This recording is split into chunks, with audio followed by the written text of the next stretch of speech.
Bonsoir les amis, est-ce que vous êtes en place? Si vous pouvez vous manifester, s'il vous plaît. On va éviter de perdre du temps aujourd'hui.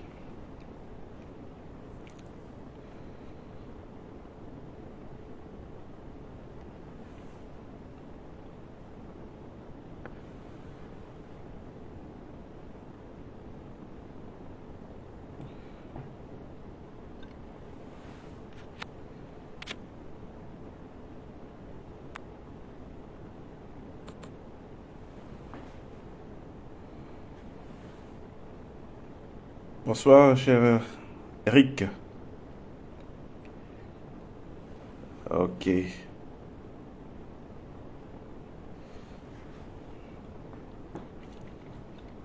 Bonsoir Luna, Zara.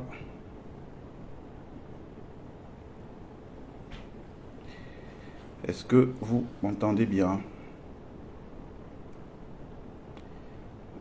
Bonsoir Modeste.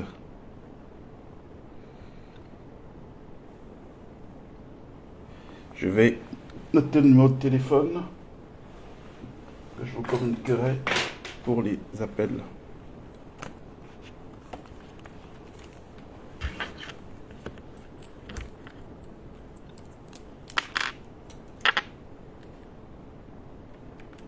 Zéro zéro sept. Alors, je vous dis ça tout de suite.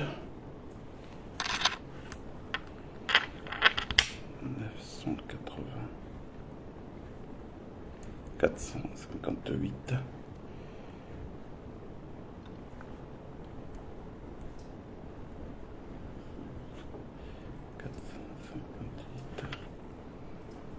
85 51.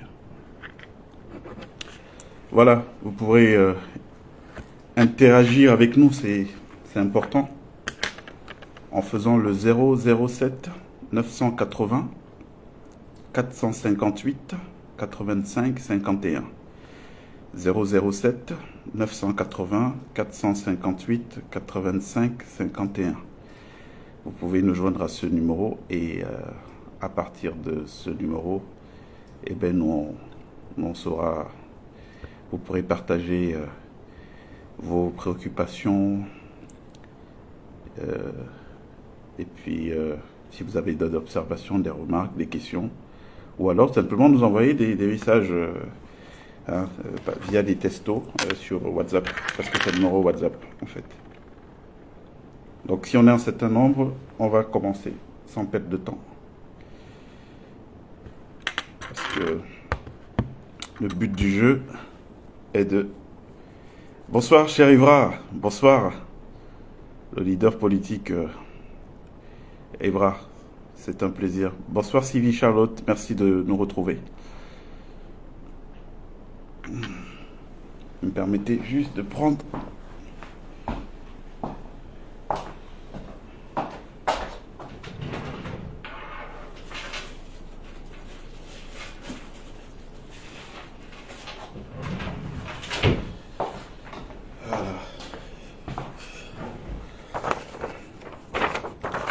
Hein, quelques petites notes que j'ai prises. Dès qu'on est 20, vous me faites signe et puis on y va. Parce que moi, j'ai pas la possibilité de voir ici. Je sais pas combien on est. Donc, vous me faites signe à 20 et puis on y va. Bonsoir Jojo, Bilal. Merci beaucoup. Je vais bien. C'est un plaisir.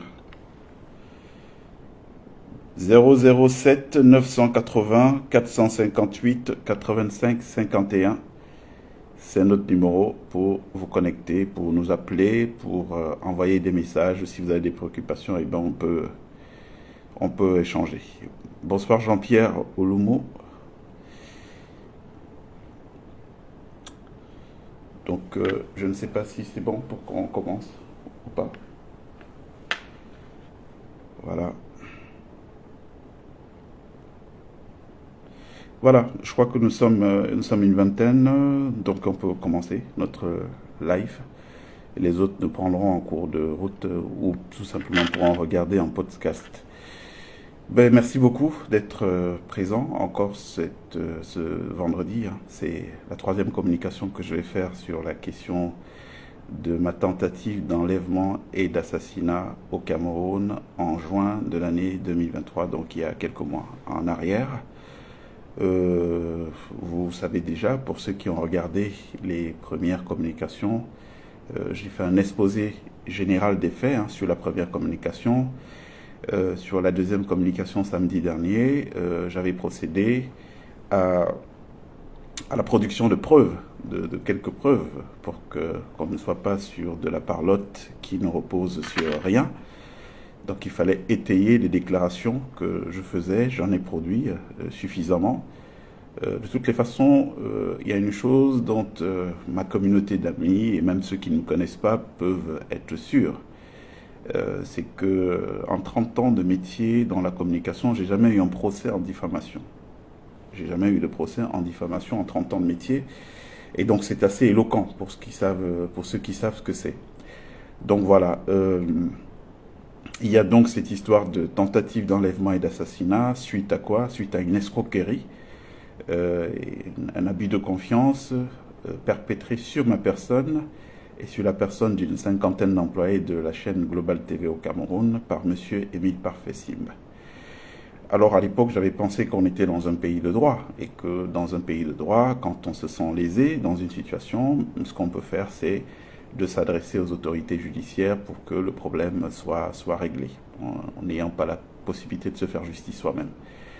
Sauf que, en allant sur le terrain judiciaire, j'ai découvert que je suis tombé, en fait, malgré moi, sur l'une des plus grosses mafias organisées au sein de l'État du Cameroun, ayant des ramifications très tentaculaires, allant de la présidence de la République. Ce n'est pas toute l'institution présidente de la République qui est incriminée. Il faut que les choses soient très claires, mais plutôt un individu et tout son aéropage de courtisans, donc Ferdinand Ngongor, secrétaire général de la présidence du Cameroun.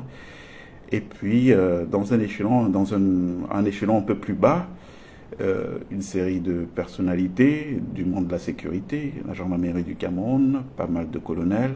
En l'occurrence, 3 sont identifiés de manière formelle.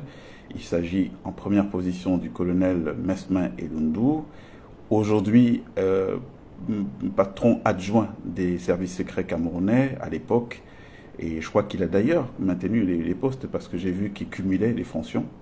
Bravo, hein, c'est la prime à l'incompétence. À l'époque, donc, il était chargé des enquêtes et je sais plus des renseignements au secrétariat d'État à la Défense.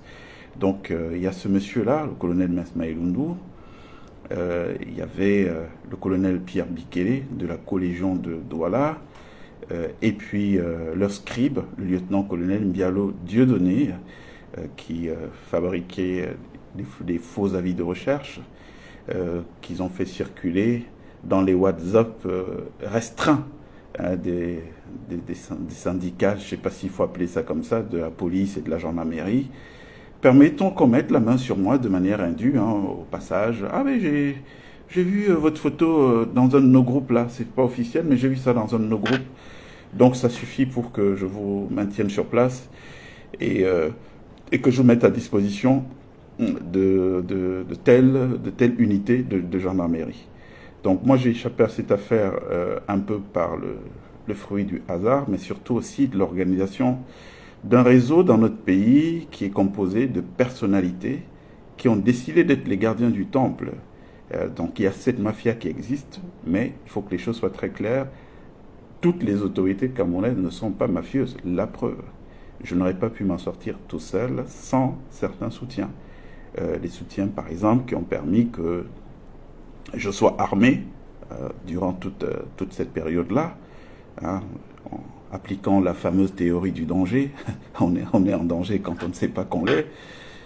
Donc voilà, et sachant que j'étais en danger, ben je ne l'étais plus, parce que voilà, toutes les commodités m'ont été offertes, proposées pour que je puisse me défendre éventuellement et qu'il y ait des gens qui veillent à intervenir au cas où quoi que ce soit se produisait.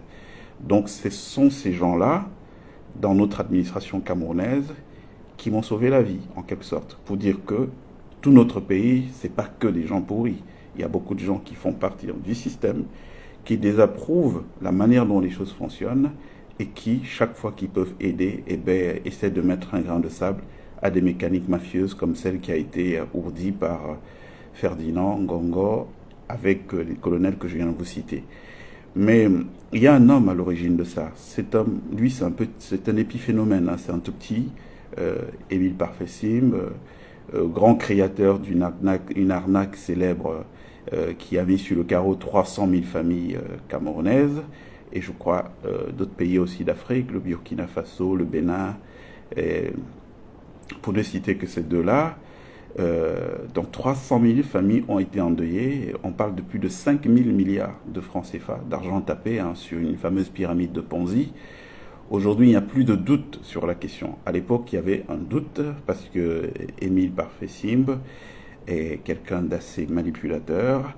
Et donc, il a réussi à faire croire aux gens qu'il était victime, un, du lobby bancaire local, deux, du patronat local, le MEDEF camerounais, qui le jalousait, et troisièmement, du lobby franc CFA. Pourquoi? Parce que sa crypto s'opposait comme une alternative au franc CFA, ce qui était complètement faux. Son coup a été préparé depuis le départ à la fin, quoi. C'est-à-dire que l'histoire de passer au Limo-Coin, c'était juste un stratagème pour glisser et pour trouver une raison en disant, bah voilà, on est passé au Limo, pour l'instant le Limo n'a pas pris de valeur. Mais non, c'était du banditisme, du gangstérisme bien organisé.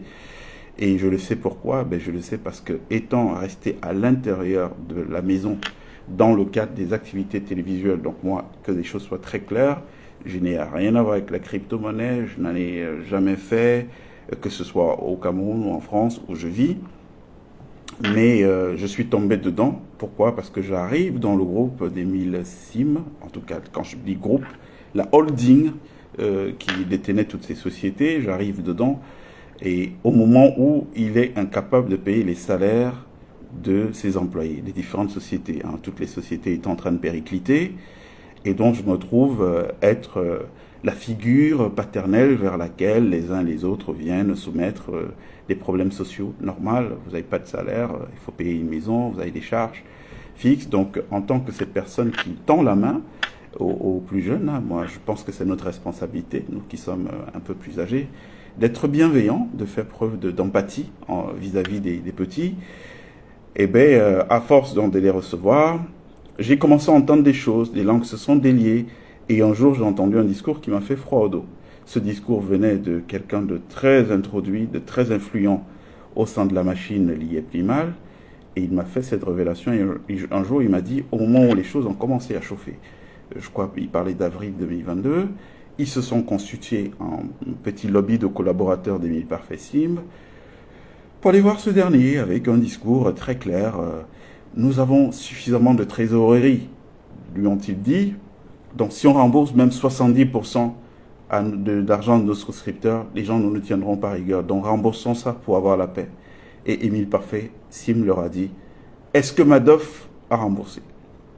Est-ce que Madoff a remboursé? Donc on est là dans le cadre d'une escroquerie qui est purement assumée. Il a préféré aller en cavale, sachant que de toutes les façons, au Cameroun, il serait couvert par tous ces gens que je vous ai cités hein, tout à l'heure. Donc il a un secrétaire général de la présidence de la République qui est avec lui. Et les causes, vous les savez déjà. Hein. Je ne pense pas que le secrétaire général y bectait dans l'affaire, mais c'était plutôt une plateforme lui permettant à lui et à d'autres de pouvoir éventuellement blanchir de l'argent thésaurisé dans les maisons. On le sait, lui en particulier. Et quand je vous le dis, je vous redis que j'ai 30 ans de métier, jamais je n'ai eu une plainte en diffamation. Ça doit vous dire beaucoup de choses. Donc lui en particulier, comme beaucoup d'autres, de l'argent thésaurisé dans les maisons. Ils ont vu que c'était une aubaine, hein, cette histoire de crypto. Il y a beaucoup de souscripteurs. Ben, c'est l'occasion inespérée de faire entrer l'argent qui dort dans les maisons, sur des fausses mises. Je mets 1 million. Ah, mais j'ai gagné 1 milliard. Oh putain, mais ça marche vachement bien la crypto-monnaie. Hein, j'ai gagné 1 milliard, sauf que c'est 100 milliards qui étaient gardés à la maison, qui revient maintenant via les gains de crypto-monnaie et qui intègre le système bancaire. Vous voyez un peu le truc, quoi? C'était ça. C'est ça tout. Donc, Simb, il a des soutiens puissants, qui sont ces gens-là. Et je le découvre à la faveur de l'escroquerie dont je suis moi victime dans le cadre de la télévision. Parce que du coup, dès que je rentre dans tout l'engrenage des plaintes et compagnie, et je tombe sur des murs, hein, systématiquement. Je vais voir une gendarmerie, je porte plainte, le lendemain quelqu'un m'appelle. Heureusement que c'était moi.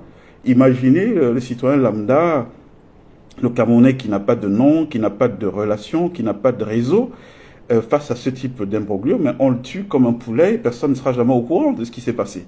Donc heureusement que c'était moi, avec aussi mon réseau d'amis, d'alliés, qui m'ont appelé pour me dire « Ah mais tu as déposé plainte là-bas ». Simba a déjà reçu la plainte sur son WhatsApp, on lui a envoyé aussitôt que tu es sorti. Oh, tu as envoyé un droit de réponse à tel journal, Simba a reçu le droit de réponse même avant et ils sont en train de s'arranger pour diffuser s'il faut diffuser ce droit de réponse ou pas. Vous voyez un peu le niveau de la mafia? C'était vraiment, c'est du top quoi. On peut me considérer comme miraculé, mais je pense que c'est pas aussi totalement lié au hasard le fait que je sois là à vous parler aujourd'hui. C'est parce que, comme je vous l'ai dit, les gens sont mobilisés pour soutenir la cause, parce qu'ils estimaient que c'était pas juste ce qui nous arrivait. Un type ne vous escroque pas dans une affaire privée, vous allez porter plainte pour avoir droit, pour rentrer dans vos droits. Et puis, qu'est-ce qu'on vous oppose? On vous oppose que bon, c'est nous qui tenons le pays. De toute façon, tu acceptes ton escroquerie, tu la fermes. Et d'ailleurs, nous avons des moyens autrement plus puissants. Si tu ne veux pas accepter ton escroquerie, on va organiser ton assassinat social, puisqu'on n'a pas réussi l'assassinat physique. L'assassinat social, c'est quoi? C'est d'utiliser l'argent qu'ils ont pour acheter des pages entières de presse, de journaux locaux, hein, au Cameroun, et même sur les réseaux sociaux, et les abonder de fausses déclarations et des dénonciations calomnieuses sur vous. Oh, vous êtes un bandit, oh, vous avez volé telle chose, oh, vous avez violé telle personne. C'est-à-dire, vous avez une campagne en bonne et due forme qui vous détruit. Pour un type comme moi qui s'est construit sans jamais avoir de tâches. Oui, parce qu'il faut le dire, on ne fait pas 30 ans de vie publique sans jamais aucun scandale, sans jamais de bavure, par hasard. Si on le fait, c'est bien qu'on est un être humain qui a pensé que l'éthique, j'aime beaucoup ce mot, que l'éthique et une certaine rectitude morale doivent être la ligne conductrice, le fil conducteur de sa démarche, de son parcours. Donc on ne peut pas 30 ans plus tard, devenir comme par hasard violeur. Moi, j'encadre des jeunes depuis, je suis dans un parcours d'entrepreneur depuis l'âge de quasiment 20 ans. J'ai créé des médias, des chaînes de radio, avec des jeunes que j'encadrais déjà à l'époque. Hein, il y a plus de 20 ans aujourd'hui, 25 ans par là. Et il n'y a jamais eu de scandale lié à ma personne. Et bizarrement, comme par hasard, du jour au lendemain, eh ben, on a ces campagnes qu'on entend. J'ai, en lisant ce que les gens écrivent à gauche, à droite, entendu les gens dire oui, c'est entre eux les gens du système. Ouais, maintenant, quand ça allait bien, vous ne parliez pas. Mais déjà, ça m'amuse cette façon de voir les choses. Pourquoi ça m'amuse, je vais vous dire. Vous savez, à mon niveau d'expertise, si j'appartenais à un système, le système camerounais, je ne vivrais pas à l'étranger. Qu'est-ce que je fais à l'étranger si je suis membre d'un système comme celui-là, où tout le monde se goinfre, et à tort ou à raison, mais qu'est-ce que je ferais donc en dehors de ces systèmes? Il ne faut pas confondre. Moi, j'ai toujours pensé une chose, c'est que la vie des nations est plus longue que la vie des hommes. Alors, le fait que je ne sois pas d'accord avec un style de gouvernance des gens qui incarnent le Cameroun aujourd'hui, ne fait pas de moi quelqu'un qui est en détestation du Cameroun. Il faut bien faire la nuance. Et à ce titre, toutes les fois qu'il faudra œuvrer pour l'entité Cameroun, je me mobiliserai toujours, parce que le Cameroun, je le chéris dans mon cœur et je m'en fous de qui est au pouvoir aujourd'hui, qui le dirige. Donc mon postulat, il est simple, c'est celui-là. Donc les gens confondent tout, parce que même ceux qui ne vous connaissent pas, et ça c'est un problème des Camerounais. Pourquoi le Camerounais ne sait pas dire « je ne sais pas » ? Est-ce que vous allez voir, quelqu'un, il passe « ah non, c'est Morgan Palmer », il commence à raconter une histoire, il ne me connaît pas. Hein, il ne me connaît pas. Donc prenez le temps d'apprendre à connaître les gens avant de vous prononcer sur ces gens-là. Donc je ne peux être membre d'un système qui ne me fait rien gagner. Moi, je ne gagne pas d'affaires au Cameroun. Vous voyez la preuve, hein? Les seules choses que j'essaie d'initier sur un plan privé, vous voyez comment ça finit. En autre boudin, escroquerie organisée, planifiée et couvert par les gens de l'État. Alors je serai un membre du système. Pourquoi serais-je aujourd'hui désavoués par ce système. Ça n'a pas de sens. Ça n'a pas de sens. Donc il faut qu'on arrête avec ces distractions-là. Donc, je vous ai dit, première communication, on a fait un exposé général. Deuxième communication, on a apporté des éléments pour étayer nos allégations. Troisième communication, aujourd'hui, ce que je propose qu'on fasse, c'est qu'on ait un échange interactif. Même les gens qui soutiennent Simba, moi je suis ouvert au dialogue. Je leur donne la possibilité d'appeler là, de dire qu'est-ce qu'ils auraient à me reprocher, qu'on ait un débat courtois. La courtoisie, pour moi, elle est de mise. Et puis, que les gens qui écoutent voient où la vérité, où elle est. Parce que si ça se trouve, même ceux qui le défendent aujourd'hui, si ça se trouve, c'est des gens aussi manipulés, comme je l'ai été, comme d'autres l'ont été. D'ailleurs, cette semaine, en regardant sur Internet, il y a quelques temps, je suis tombé sur la vidéo d'une dame au Ghana, une Ivoirienne, qui a aidé à l'arrivée de Simba là-bas au Ghana, et à qui il a fait exactement la même chose qu'à moi. Donc la dame lui a ouvert tout son carnet d'adresses, elle a installé les sociétés d'immobilier, et puis au moment où elle avait fini de faire ce travail, que Simba considérait que là maintenant, il peut lui-même gérer, parce qu'elle a mis en contact avec un tel ou un tel, du jour au lendemain, cette dame s'est retrouvée avec quoi? Elle s'est retrouvée avec la police d'immigration. On a un premier appel. Oui, allô, bonsoir. Ne quittez pas 2 secondes, je finis juste l'histoire. Cette dame s'est retrouvée du jour au lendemain avec la police d'immigration ghanéenne sur le cul. Oui, madame, c'est vous êtes là, vous êtes dans des activités illicites, les impôts et tout. Le travail de qui? Eh bien, d'Émile Parfait-Sim, qui n'a pas voulu lui payer ses factures à cette dame-là et qui a utilisé exactement le même moyen qu'avec moi, au point où cette dame a perdu, elle était enceinte, elle a perdu un enfant. Elle a été quasiment détruite par ce monstre. Donc, vous pouvez regarder sur Internet, vous tapez Lady Alice, vous verrez l'histoire de cette dame. C'est comme 2 gouttes d'eau, ça ressemble à notre histoire à nous.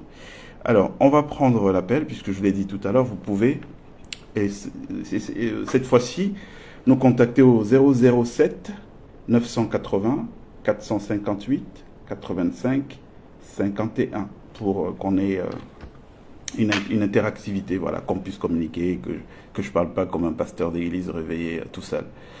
Voilà, nous avons quelqu'un en ligne. Bonjour, vous avez la possibilité de vous présenter, donner votre nom ou de garder l'anonymat, c'est comme vous voulez, hein. Il n'y a pas de problème. Bonjour, vous m'entendez? Oui, allô, bonsoir. Oui, bonsoir. Oui, bonsoir à tous ceux qui regardent le direct et bonsoir à vous, Monsieur Palmer. Alors, je vous remercie d'abord pour le combat que vous menez depuis le début. Vraiment, je vous donne beaucoup de courage. Je vous souhaite beaucoup de courage pour la suite. Et j'aimerais apporter mon témoignage parce que je suis une victime d'Émile Parfait-Sim. Alors, pour la petite histoire, je suis une ancienne journaliste de Global Télévision et j'ai travaillé là-bas pendant 1 année. Et au cours de cette 1 année, je n'ai perçu que mon salaire pendant 3 mois. Donc, du jour où j'ai commencé et jusqu'au jour où la télé a été subitement fermée par des militaires le 20 juin 2023, on n'a jamais eu de suite. En fait, ceux qui nous regardent vont certainement demander pourquoi on est resté pendant tout ce temps. Et ben, c'est parce qu'on avait un leader et un mentor comme vous qui nous a demandé de tenir bon parce que Simba allait faire croire à tout le monde qu'il allait envoyer les budgets et nos salaires pour que nous puissions continuer dans l'aventure. Nous avons tellement bataillé pour cette chaîne, nous avons tellement mouillé le maillot pour cette chaîne jusqu'aujourd'hui, on se retrouve comme ça. Vraiment, pour quelqu'un qui a endeuillé des familles et qui a endetté des familles, plus de 300 000 familles dans plusieurs pays, il doit réellement payer pour tout ce qu'il a fait. Vraiment, je continuerai toujours à témoigner jusqu'à ce qu'il paye pour ce qu'il a fait parce que c'est vraiment méchant, vraiment. Alors, je peux juste vous poser une question. Bon, l'histoire, je la connais puisque nous l'avons vécue ensemble. Qu'est-ce qui s'est passé donc le 20 juin 2023 à la chaîne de Téléferme? Ensuite, il y a eu des démarches. Vous pouvez partager un peu qu'est-ce qui a été fait en termes de démarches et quelles sont les difficultés auxquelles vous vous êtes heurté entre-temps? Oui, le jour du 20 juin 2023, quand on se rendait au travail, à l'entreprise, on s'est rendu compte qu'il y a des militaires qui ont fermé l'entreprise, disant que ça vient des ordres d'émis par FESIM, et après ils nous ont donné aucune explication. Le directeur général qui est Max Amadou, monsieur Max Amadou, il nous a fait comprendre que non, on a juste fermé l'entreprise pour une petite période et qu'ils vont nous revenir. Allô? Après tout, rien du tout. Après ça, oui, allô? Oui, allez-y, on était Oui, coupé. allô? Oui, j'étais en train de dire que après que la télé soit fermée, le directeur général nous a fait comprendre que l'entreprise avait été fermée pour une courte durée, mais qu'ils allaient nous rappeler plus tard. Et jusqu'à aujourd'hui, rien, on n'a jamais eu de nouvelles, on n'a jamais eu de réunion. Et à part ça, on a quand même engagé une procédure parce que à l'allure où les choses allaient, on savait, nous sommes tous des Camerounais. Donc, on savait que quand ça commence comme ça ne va plus jamais donner par la suite. Donc, on a entamé des procédures dans lesquelles la partie adverse n'a jamais répondu présente. Vraiment. Ça, je pense que ça, c'est faire perdre de l'énergie et du temps aux gens à qui vous devez des biens et des choses. Et mis à part ça, ils ont confisqué des affaires du personnel. Jusqu'aujourd'hui, ils n'ont remis à personne. Il y a des gens qui ont leurs affaires personnelles et privées confisquées dans cette entreprise. Ok. Merci beaucoup à vous, madame. Vous avez autre chose à ajouter ou ça ira?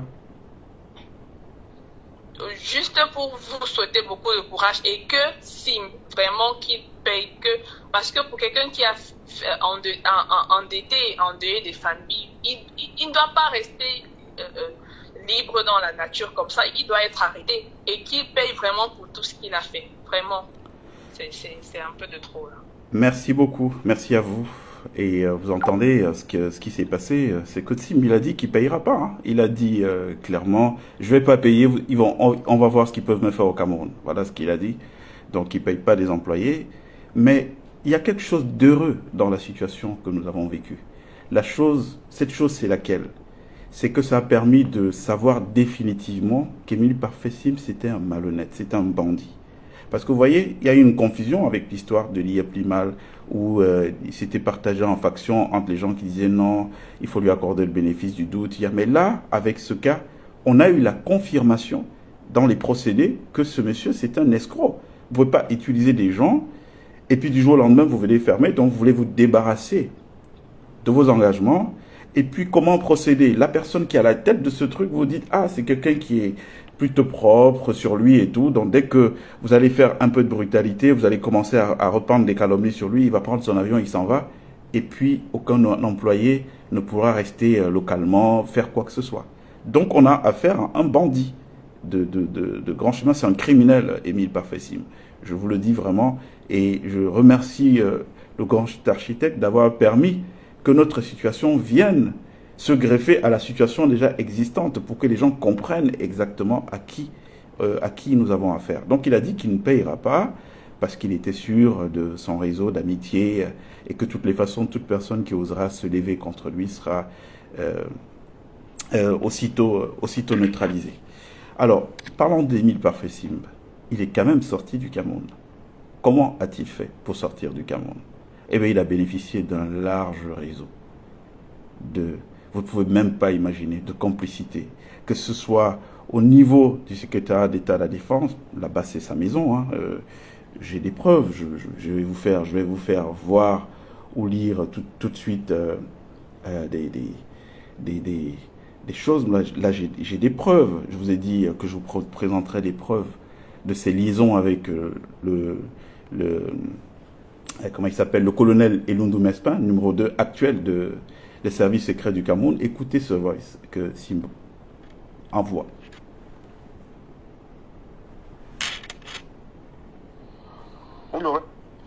Mais le dirigeant là, il ne m'a même pas dit. Il aurait pu me dire, je devais appeler Elundu le même jour, on devait faire la confrontation. Voilà, vous entendez? Le même jour, on aurait fait la confrontation, j'aurais appelé Elundu, c'est bien du colonel Mesma Elundu qu'il s'agit. Ce colonel, en passant, avant d'incriminer les gens, je cherche toujours à les rencontrer pour échanger avec eux, pour comprendre. Parce qu'on peut tous se tromper, on peut tous être sûrs des gens et être plutôt manipulés par eux. J'ai approché en lui disant, écoutez monsieur, aujourd'hui je suis victime d'une campagne calomnieuse, c'est pas normal et c'est vous qui avez légitimé ça parce qu'il y a des documents qui sont sortis de l'institution que vous représentez et ce sont ces documents qui sont brandis sur la place publique. Je parlais de mon passeport avec le faux avis de recherche qui a été signé.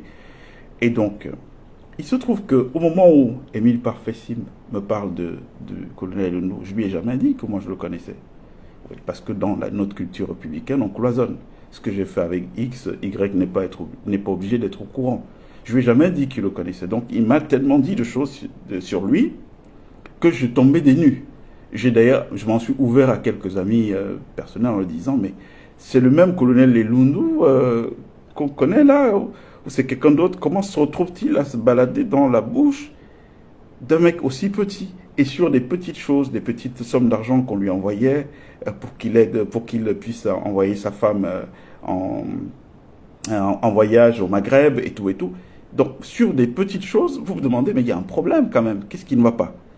Donc lui, la relation est avérée, hein. Il y a ce voice, il y a plein d'autres écrits. Là, par exemple, c'est Sim qui envoie ça au cabinet du CED. Il dit le DG doit l'appeler et dire qu'il a Yaoundé avec le numéro de téléphone du bonhomme là. Hein. C'est plein là. Je pourrais faire parvenir à ceux qui souhaitent le voir. Donc il y a beaucoup d'autres éléments. On va pas y passer la soirée. Qui montrent la relation entre eux. Et donc à ce colonel, je lui ai dit, je vous appelle parce que je sais quels sont vos liens avec Simba, et c'est un peu malheureux parce que ces liens, ils compromettent quand même quelqu'un de votre niveau. Vous ne pouvez pas être numéro 2 des services secrets et être en contact avec un bonhomme qui a fait ça. Mais j'attendais d'avoir une réaction courroucée d'un type qui me dit « Ah ben ouais, il a fait ça, non, c'est pas normal, et tout, et tout. » Non, non, non. Au contraire, c'était de l'arrogance, la morgue, en mode « Ouais, mais qu'est-ce que tu vas faire? Tu vas faire quoi, toi ?» Je vous en parlais de ce colonel ici, la semaine dernière. Est-ce que c'est allé loin? C'est pas allé très loin. Ce qui s'est produit, c'est une autre affaire dans laquelle il est mêlé. L'histoire de sa fille pour laquelle il a fait incarcérer 4 jeunes Camerounais, de mineurs, qui sont aujourd'hui à la prison centrale de Yaoundé, toujours dans l'abus d'autorité. Vous voyez, je vous parlais de mon affaire, vous auriez pu dire « Ah non, il est peut-être dans l'exagération, M. Palmer. » Là, ce n'est plus moi. C'est lui. Je pense que vous voyez cette affaire défrayer la chronique dans la presse aujourd'hui, hein, l'affaire de cet emprisonnement, toujours avec les mêmes méthodes. Hein. Vous voyez que ces jeunes ont été convoqués par le lieutenant-colonel Bialo, ça fonctionne comme ça, ou au CED, au secrétaire d'État à la Défense, c'est-à-dire que lui, le plaignant, colonel Elundu, fait interroger ou oriente l'enquête dans un service où il a des ramifications, puisqu'il est patron de ce service. Est-ce que c'est normal? On est dans une justice impartiale quand c'est comme ça? On n'est pas dans une justice impartiale. Donc les Camerounais commencent à voir et à se rendre compte. Parce qu'ils seront tous mis à nu, ces gens. On va tous les dégager. Ça ne va pas être le contraire. Hein, parce que j'entends beaucoup de gens m'appeler, oui, la Prado noire est en téléchargement. Oui, ces gens vont te tuer. Mais vous vous rendez compte? Vous pensez que je suis sorti du Cameroun à la barbe des gens qui contrôlent les aéroports, les ports, parce que je suis né de la dernière pluie? Ben non, au contraire. Et d'ailleurs, je trouve très malheureux, on lui a prêté une phrase, il aurait dit à sa femme concernant ce jeune mêlé dans ce conflit avec sa fille, que bon, s'il rencontrait ce jeune, il lui mettrait 2 balles dans la tête. Voilà des propos qui sortent de la bouche du numéro 2 des services secrets camerounais. Je lui mettrais 2 balles dans la tête. Mais c'est très facile d'être fort avec les faibles. Hein? Bon, quand on va donc arriver vers le Cameroun où tout le monde a la possibilité de s'armer, d'avoir une arme, vous serez toujours autant courageux? Je ne crois pas. Hein? La preuve, nous avons un conflit majeur dans notre pays, au nord, au sud-ouest du Cameroun, qu'on est incapable de régler. Si nous avions des services tellement forts, si on avait des sécurocrates tellement forts, je pense que ce ne serait pas difficile. Alors, c'est facile de menacer des gens parce qu'on a une arme que l'État vous a filée et que ces gens sont désarmés, et de leur dire, de leur promettre la mort, de promettre tout ce qu'on veut. Mais je trouve que ce n'est pas du niveau de quelqu'un qui est numéro 2 des services secrets du Cameroun. C'est pas vraiment du niveau. Qu'ils sortent des phrases comme ça pour des enfants de 19 ans qui devraient plutôt recevoir chez lui. S'il y a les faits sont avérés, les blâmer en disant mais mes fils, qu'est-ce que vous voulez nous faire là? Ça se fait pas comme ça. Hein? Allez maintenant mettez-vous à genoux, bon, levez-vous. Et puis leur donner des conseils, il les envoie en prison à 19 ans. Donc vous voyez un peu le type de gens, les abus dont on vous parle, elles se manifestent comme ça. Il y a quand même pas, c'est pas un hasard que à peine je vous en ai parlé il y a une semaine que ces choses-là se produisent aujourd'hui et soient sues dans la société. Imaginez donc le nombre de cas qui ne sont pas portés à la connaissance de l'opinion. Ils sont tellement nombreux. Donc voilà, on a, en ce qui le concerne, ce colonel Elundu, des éléments qui montrent la collusion, et je ne parle pas que de ça, hein. J'ai plein d'écrits qu'il incrimine, qu'il est en contact permanent avec M. Émile Parfait Simb, pour qui il fait des besoins. C'est-à-dire, Simb l'appelle au téléphone, Colo, bon, j'ai un mec là, il faut que tu me le fasses prendre, il y a pour telle ou telle chose, et puis on le fait prendre. Voilà. Et ce gars, il est directeur général adjoint des services secrets camerounais. Il y a un problème dans notre pays. Mais ça va être réglé bientôt. Ah, je voudrais que tous ceux qui nous regardent soient confiants, soient optimistes dans l'avenir. Il fera beau bientôt au Cameroun. Tous ces gens-là seront un souvenir. Quand je vous en parle, c'est fort de quoi? C'est fort d'une expérience personnelle que j'ai. Je ne suis pas sûr qu'au Cameroun, de tous ces gens-là, il y en ait 2 qui ont le parcours qui est le mien. Moi, j'ai vu beaucoup de gens. J'ai connu l'expérience de la perte du pouvoir. J'ai des amis. J'ai vu Kadhafi après qu'il m'ait reçu à Benghazi. Je l'ai vu perdre le pouvoir. J'ai vu Laurent Gbagbo perdre le pouvoir quelques mois après qu'il m'ait reçu. J'ai vu le président Wade, président brillant du Sénégal, ne plus être au pouvoir. Et je peux vous citer des cas, Jacob Zuma et tout. Je sais ce que c'est que la perte du pouvoir. La problématique que nous avons au Cameroun, c'est qu'on a un pouvoir qui est resté pendant 40 ans avec des gens qui sont persuadés que la situation sera éternelle. Mais non, elle ne sera pas éternelle. On peut parler de sécurocrates. Je peux vous en parler, moi, des sécurocrates. Et évitez d'appeler, parce que nous sommes en direct, s'il vous plaît. On peut parler des sécurocrates. Appelez plutôt au 007 980 458 85 51. À ce numéro, vous pouvez faire vos contributions. Donc les sécurocrates, on en connaît. Dogbo Blé, Bruno Dogbo Blé, le général patron de la garde présidentielle en Côte d'Ivoire, le général Kassaraté, le général Mangou, tous ces gens sont à tuer à toi. Mais nous avons vu ce qui s'est passé sur la base d'un petit changement. Ces gens prennent certains là pour des scampettes, d'autres, Dogbo Blé, il a bénéficié, je crois, depuis hier, d'une grâce présidentielle, après être resté, je ne sais pas combien d'années, en prison, plus de 10 ou 11 ans. Pourtant, c'était un patriote. C'est même pas un type qui aurait dû... Donc, il a payé pour sa loyauté à la République. Donc, il y a des cas comme ceux-là qui font que des gens comme nous sommes très prudents. On a le triomphe modeste. Hein. Peu importe la situation que je vis dans la vie, je me dis toujours, ça peut s'arrêter à tout moment. Et ça fait que je ne suis pas quelqu'un d'arrogant dans la jouissance de cette situation. Or, nous avons affaire à des gens qui n'ont jamais expérimenté la perte du pouvoir, qui sont persuadés qu'ils sont éternels. La preuve, il y en a qui déjà, comment on dit, qui se voient déjà dans l'après. Hein. Ils sont persuadés que oui, bon, après ça sera eux. Et donc voilà, à ce titre-là, personne, aucun Camerounais ne peut leur dire quoi que ce soit. Ils font ce qu'ils veulent, ils menacent tout le monde. T'as une arme, l'arme c'est pour protéger le pays, c'est pas pour tuer les Camerounais. On parle de ces services camerounais. Comment se sont-ils illustrés ces dernières années? Je vais vous le dire, moi. Ils se sont illustrés par l'assassinat de Camerounais, un Camerounais, Guérandi, Barry. Ils se sont illustrés par l'assassinat d'un autre Camerounais, Martinez Zobo. Ils se sont illustrés par la tentative d'assassinat sur ma personne. Vous appelez ça un service? Vraiment de vous à moi. Vous voyez la CIA se spécialiser, ou le FSB se spécialiser dans l'exécution des citoyens américains ou russes? Ça n'a pas de sens. Et donc ces gens-là, ils ont testé leur force sur quoi? Ben, sur l'assassinat des gens sans défense. D'accord? Mais ça va finir. Là. Moi, j'envoie ce message de manière très claire et aux Elundu, Ngongo et compagnie. Ça ne va pas rester comme ça. Ça ne va pas rester comme ça. Et il faudra assumer cette société d'ensauvagement que vous avez créée dans notre pays. Où vous vous levez, vous faites du mal aux gens en espérant que comme vous êtes trop fort, personne ne pourra rien dire. Qu'est-ce que vous aviez espéré? Toi, Ferdinand, tu peux me mettre au pas, moi? Mais il y a un problème, quoi. Tu peux me mettre au pas? On est en plein délire, là.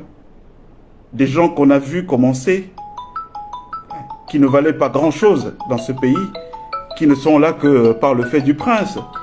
Parce que notre vieux, comme Caligula, l'empereur romain, avait décidé de faire de son cheval un ministre. Et ces gens aujourd'hui, arrivés dans cette position, pensent qu'ils ont un mérite particulier. Moi, ça me pose un problème. Bon, on va prendre le téléphone.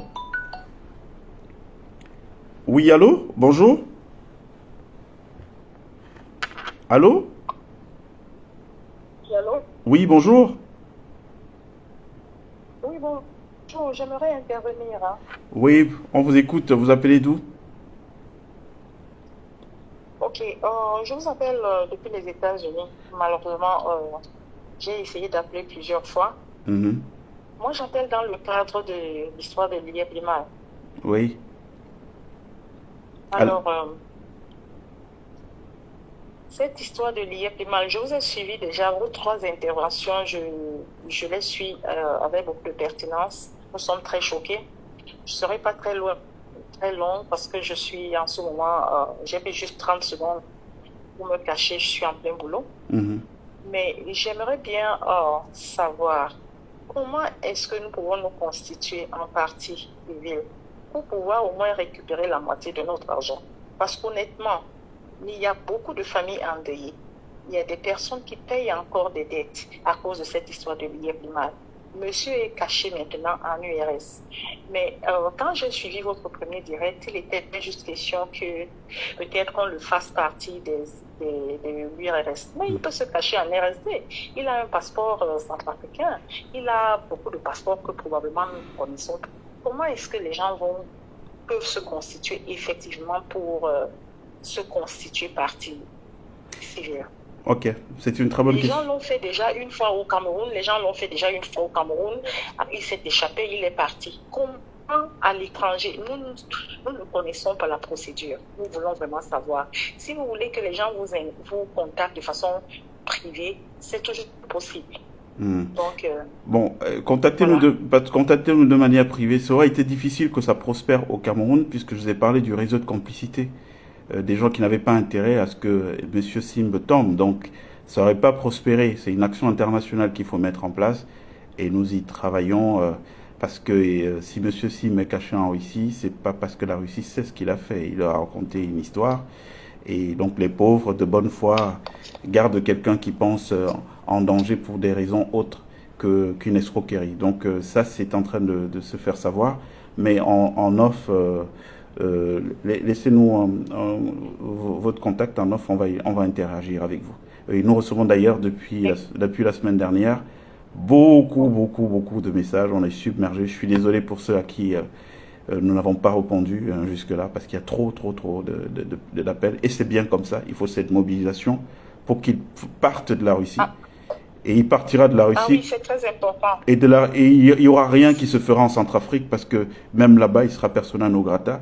Je peux vous en donner le serment. Vous savez, il est en Russie que depuis quelque temps, hein, je vous donne cette information de vous à moi, il était au Ghana où il vivait avec toute sa famille et où le gros de l'argent qui vous a été spolié lui a permis de se constituer un formidable patrimoine sur le plan immobilier. Et il est parti du Ghana. Quand les problèmes ont commencé avec moi, sachant ma capacité de nuisance, il a tout de suite fait femme et enfants, ils sont partis. Hein, ils ont comme des petites souris, ils se sont échappés. Donc c'est pour vous dire qu'en Afrique, il n'aura jamais de répit tant qu'il ne répond pas devant la justice. Mais il ne faut pas compter sur l'État du Cameroun, étant donné pas l'État dans l'ensemble, mais étant donné les complicités qu'il y a parmi certaines personnes qui dirigent l'État du Cameroun aujourd'hui, ça m'étonnerait qu'il y ait quelque chose qui prospère de ce côté. Ça fait plusieurs fois aujourd'hui qu'on a annoncé aux autorités là-bas, si elles voulaient agir, qu'aujourd'hui ces biens sont répertoriés. Ça veut dire que vous qui êtes spoliés, on peut saisir ces biens pour vous commencer à vous rembourser. Mais vous voyez, ça bouge pas du tout parce que voilà, il n'y a pas de volonté. Il y a beaucoup de gens qui ont été mouillés, que ce soit dans l'administration, la haute magistrature. Et donc ces gens-là, ils ne feront pas bouger. C'est à l'international que ça se passera, madame. Je peux vous en donner le serment. Donc contactez-nous en off. D'accord? Ok, merci.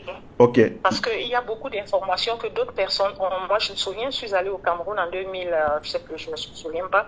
Parce que moi, je me suis inscrite pratiquement vers la fin de quand l'histoire tombait, quand, je sais pas moi, le réseau de Ponzi tombait. Nous étions pour voir, nous autres avons été un peu naïfs. Je suis allée au Cameroun, je suis allée dans les bureaux, j'ai été reçue. J'ai soumis mon problème et malheureusement, j'étais déjà à la fin de mon séjour. J'avais déjà payé plusieurs fois le billet, plusieurs fois. J'ai pas pu repousser le voyage. Mais je me suis rendu compte qu'ils remboursaient d'autres personnes en sourdine. Il y a des gens qui sont pas, comment je vais dire, ils sont pas francs. Mais ils remboursaient de l'argent.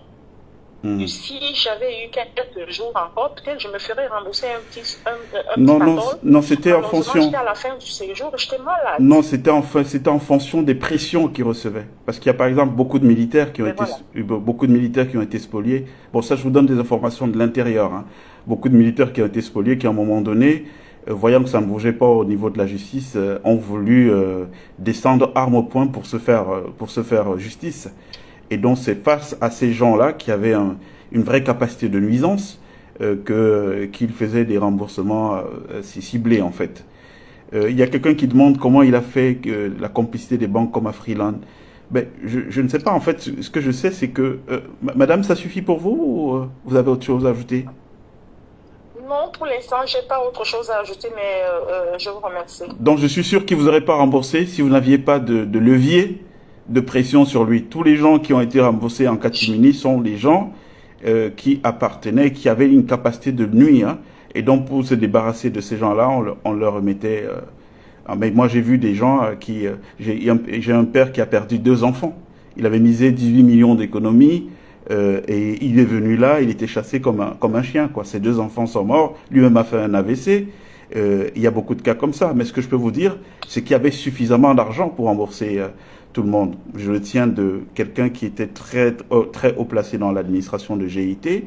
Il m'a fait cette confidence que non, quand les problèmes ont commencé, on avait beaucoup de trésorerie. Nous sommes allés voir le CEO, donc Émile Parfessim, pour lui dire, ben non, au lieu qu'on ait des problèmes, remboursons au moins 70% d'argent à tous les gens que nous devons, avec tous les gens à qui nous devons de l'argent, on ne sera toujours pas pauvre. Et Sim leur a répondu, est-ce que Madoff avait remboursé? Est-ce que Madoff avait remboursé? Ça veut dire que c'était une arnaque qui était planifiée, c'était un Ponzi. Vous comprenez? Bon, de toutes les façons, nous cherchons tout simplement à récupérer notre argent. Merci beaucoup. Okay. Et merci pour votre aide, merci pour votre courage et que Dieu vous garde. Ouais, merci. Et bonne journée. Merci aussi. Alors, et ces gens-là qui sont très forts dans la diffamation, hein, j'ai lu quelque part, oui, il essaie de se constituer un patrimoine parce qu'il a été ruiné par Sim au Cameroun, maintenant en essayant. Moi, je fais ça de manière complètement bénévole. Hein. Ça s'appelle, en sciences politiques, ça s'appelle une convergence de lutte. Hein. Cette lutte-là est une lutte qui est très proche de la mienne, puisque j'ai été spolié moi aussi. Donc, je le fais de manière totalement bénévole. Hein. Il n'y a pas 5 francs à me donner pour faire quoi que ce soit. Il faut que les choses soient très très claires. Donc, pas les petites médisances qui sont répandues par-ci par-là. Voilà. Donc, vous pouvez faire comme la dame. Pour ceux qui le souhaitent, appelez le 007 980 458 85 51. À ce numéro-là, vous participez, vous nous posez les problèmes. Alors, donc, Simb, il sort du Cameroun. Alors, on en appelle. Oui, allô, bonjour. Oui, vous m'entendez? Oui, allô, bonjour. Oui, bonjour, c'est Monsieur Tanner. Oui. Oui, vous m'entendez? Je vous entends super bien, merci. Bonjour. D'avoir décroché mon appel. Bonjour, c'est Monsieur Tanner. Oui, vous m'entendez? Je vous entends super bien. Vous avez un deuxième son qui pose problème. Oui. Je vais régler ça tout de suite. Là. Voilà, vous réglez, vous nous revenez? C'est bon maintenant, on s'entend bien. Oui, on s'entend bien. Allez, on y va. Dites-nous qui vous êtes, et donnez votre contribution, s'il vous plaît. Bah écoutez, déjà merci de partager votre expérience avec nous. De rien. Je veux juste comprendre déjà je dis, quelqu'un qui regarde de côté va se demander, mais attendez, vous avez une association avec ce monsieur Sim, on est d'accord? Oui. C'est pas une interrogation, hein, vraiment. J'espère que vous allez croire en la sincérité. Moi, je veux juste comprendre. Oui, bien sûr, bien sûr. C'est ouvert, le débat est ouvert. Hein. Je suis pas un dictateur, donc on peut parler de tout. Du moment où on le fait dans le respect, il n'y a pas de problème. Absolument. Alors, j'ai cru détecter dans votre l'une des dernières parutions que vous aviez eu, comment dirais-je ça, une opportunité de développer une télévision, c'est ça, Global TV, un truc, hein, je me rappelle, c'est ça? Ben, je peux vous faire un laïus rapidement pour que quand vous ayez la bonne information. Et permettez que je finisse et après si vous déterminez un petit peu si je me trompe là. Ok, ben, allez-y alors.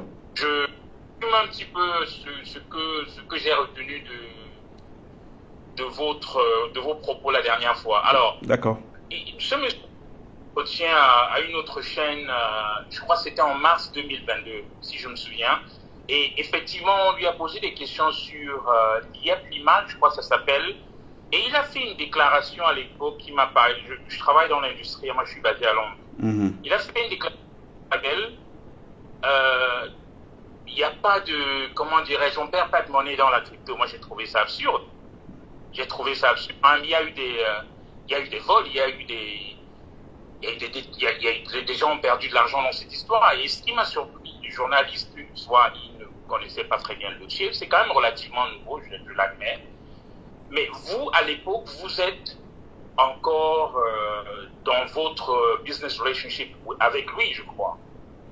Non. Mais est-ce que vous saviez à l'époque que la proposition, par exemple, de l'IEP, quelqu'un qui regarde du côté va se dire, ok, lui, il s'est fait spolier avec cette histoire de télévision, alors il est probablement aigri et donc, voilà, quelle crédibilité lui accorder maintenant? Moi, je suis de tout cœur avec vous, hein, vous me paraissez quelqu'un de très, très sympa et c'est vraiment dommage que vous êtes arrivé. Mais vous saviez que ces gens-là, c'est pas des enfants de cœur, on est d'accord sur ce point? Non, je savais pas. Est-ce qu'il y a eu des moments pendant vos relations où vous n'aviez pas des hints, comme disent les anglo-saxons, des soupçons que, ouch, ces gens-ci, c'est pas, est-ce que c'est la bonne décision de me mettre avec ces gens-ci? Donc, je vous remets la parole. Merci de m'avoir écouté. Ben, c'est moi qui vous remercie pour votre sincérité. Moi, je suis pour le débat ouvert. On peut parler de toutes les questions. Moi, j'ai pas de problème avec les questions. Alors, il y a juste une précision à faire. Moi, j'ai rencontré Émile Simb en avril 2022.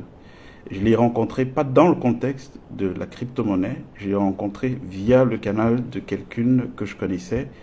Et donc, transfert de sympathie. Cette personne m'a présenté à Émile par FaceTime en me disant qu'il essayait d'entrer dans le monde de l'industrie, extraction minière, et il n'avait pas de contact de réseau en Europe pour s'associer. Moi, je suis un cabinet d'intermédiation, basé à Paris.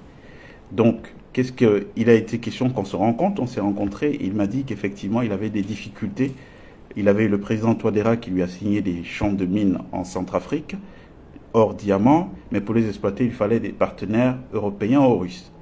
Donc, je suis reparti à Paris avec sa demande que j'ai proposée à un cabinet franco-russe, Lausanne Partners, avec lequel je collaborais. Et ce cabinet a fait une enquête.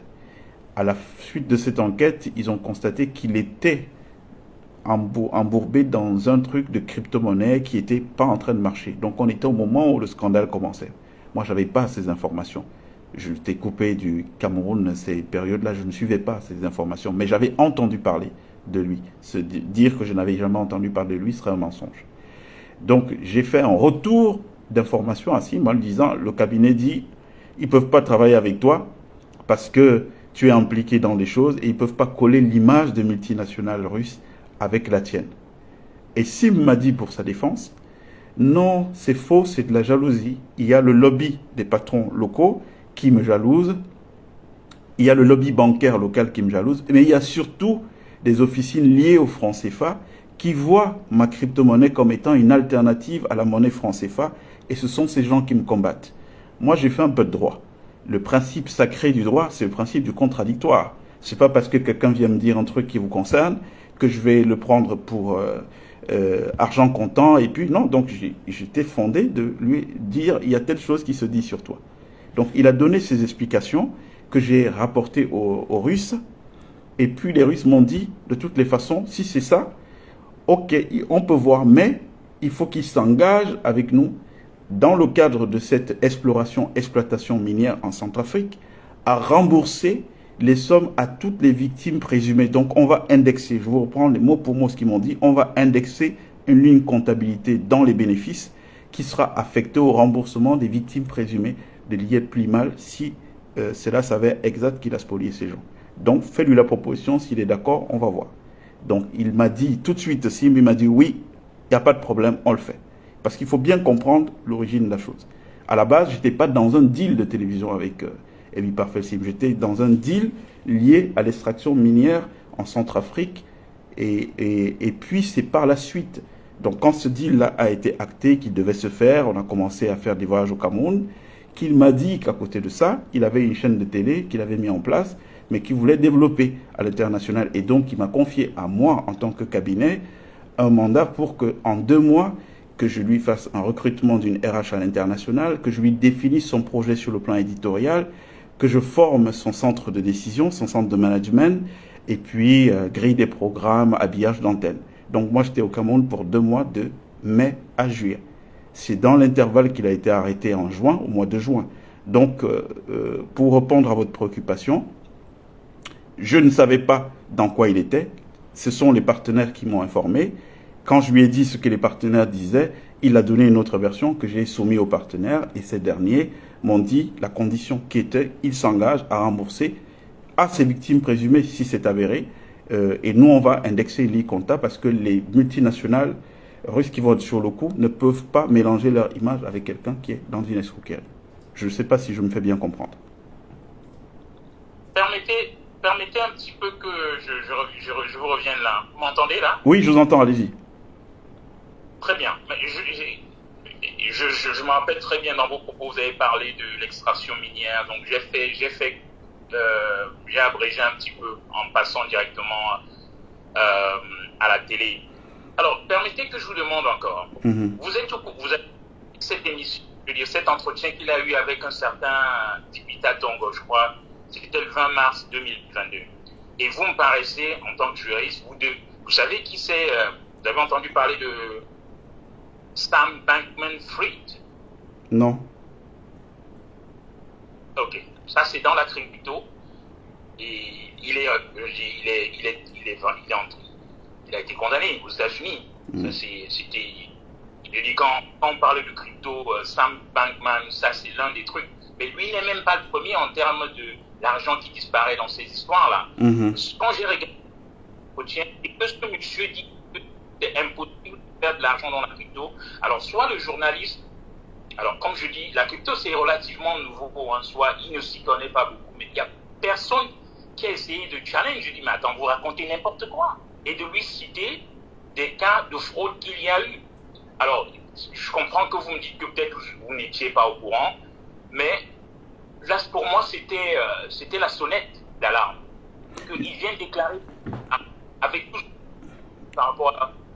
Je vous redis dans le contexte dans lequel on s'est rencontrés. On ne s'est pas rencontrés dans un contexte de crypto-monnaie et je n'étais pas intéressé par l'actualité du Cameroun. J'en avais entendu vaguement parler, mais sans plus. Donc tout ce que vous me dites sur les missions ou machin, j'ai pas vu tout ça. Des déclarations pareilles, selon lesquelles il n'y aurait possible.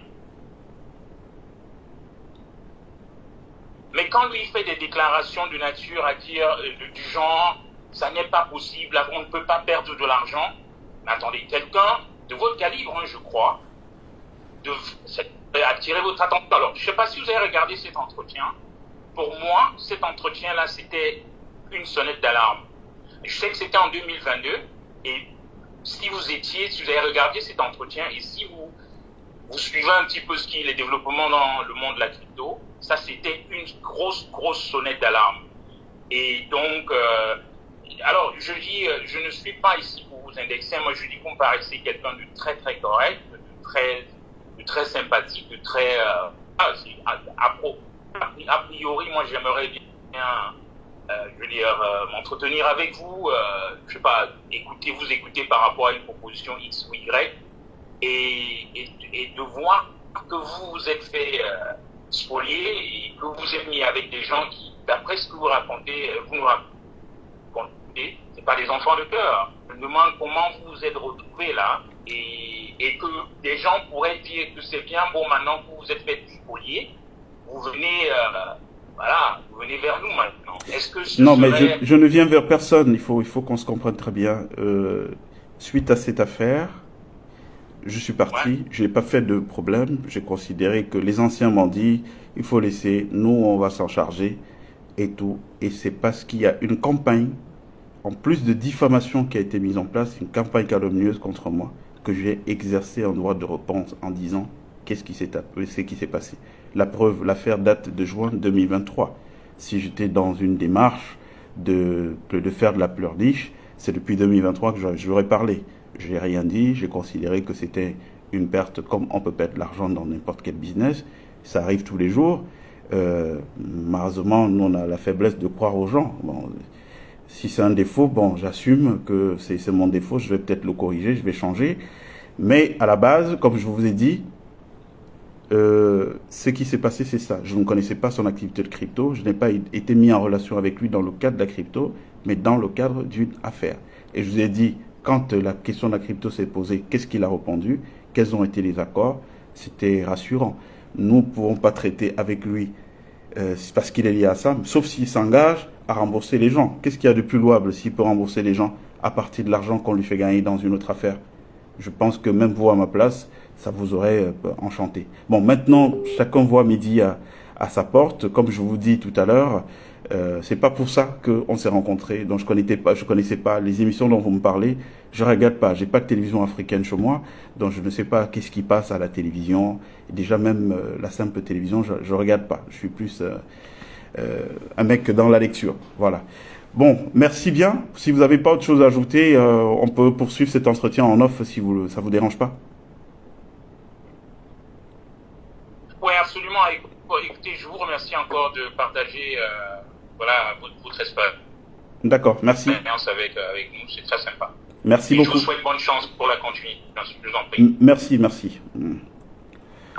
Voilà, donc juste pour préciser les choses, je ne suis pas dans une démarche de pleurniche. Il y a une campagne de calomnie qui a été mise en place par ces gens-là quand ils n'ont pas pu m'assassiner physiquement, qui a été une campagne pour m'assassiner socialement en répandant des mensonges sur moi.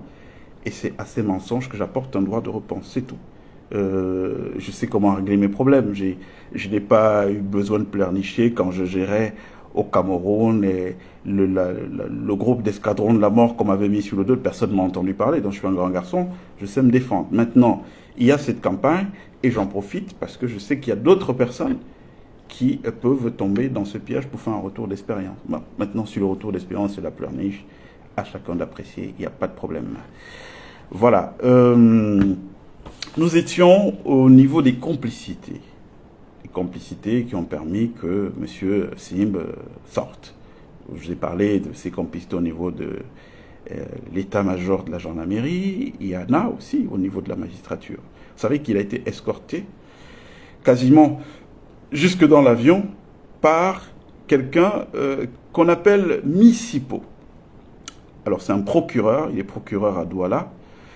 Et qui est Missipo? Donc Missipo est quelqu'un qui a bénéficié d'une entrée à l'INAM dans les années 96. C'est le ministre actuel des gardes des Sceaux, qui était déjà à l'époque ministre garde des Sceaux. Je crois qu'il venait de la présidence, il avait été directeur du cabinet civil. En 96, il est nommé ministre des gardes des Sceaux. Et donc il a dans son cabinet une dame qui s'appelle Diosam Chantal Martine, voilà, Diosam Chantal Martine, qui est sa directrice de cabinet, hein, sa secrétaire particulière, on va plutôt dire ça comme ça. Et à l'époque, donc, ils ont aidé à l'entrée à l'ENAM de plusieurs profils, dont le profil du procureur Missipo, qui est un magistrat. Et ce mec, il est copain comme cochon avec Simb. C'est-à-dire que Quand vous voyez au Cameroun, on sait combien gagne un magistrat au Cameroun, mais quand vous voyez un magistrat mettre des berlutis, hein, pour ceux qui savent ce que c'est, hein, c'est pompe berlutis, vous comprenez que ce n'est pas avec son salaire qu'il achète les pompes berlutis. Donc c'est un ami d'Émile Parfait Sim. Il fait partie des gens qui l'ont exfiltré du Cameroun. Ce monsieur aussi, dont je vous parle, j'ai été le rencontrer à Douala. Mais quand j'allais le rencontrer, je crois qu'il y a une méprise. Il n'a pas compris que je venais le voir parce que je connaissais les liens qu'il y avait entre eux, pour qu'il dise à son ami, je ne sais pas comment appeler ça, à son frère, pour qu'il lui dise simplement, bon, tu ne peux pas spolier 50 employés et puis la personne qui a porté le projet de bout en bout, donc paye-leur argent, il faut éviter les problèmes. Non, il n'a pas été capable de le faire. En tant que procureur de la République, il m'a dit qu'il ne veut pas se mêler des affaires de Simba. Bon, je savais déjà qu'il était mouillé jusqu'au cou, puisqu'il ne se passait pas 2 semaines sans qu'il ne débarque à l'époque où Simba était là-bas. Ça, c'est des témoignages directs que j'ai des gens qui étaient là à cette époque. Pas 2 semaines sans qu'ils ne viennent prendre l'argent, qu'il faut entretenir des nombreuses épouses aux États-Unis, en France. Hein, aujourd'hui, on a pu faire un travail sérieux, puisque ces gens ont décidé de pourrir la vie aux Camerounais. Et ils ont le malheur d'être des gens qui aiment bien les voyager.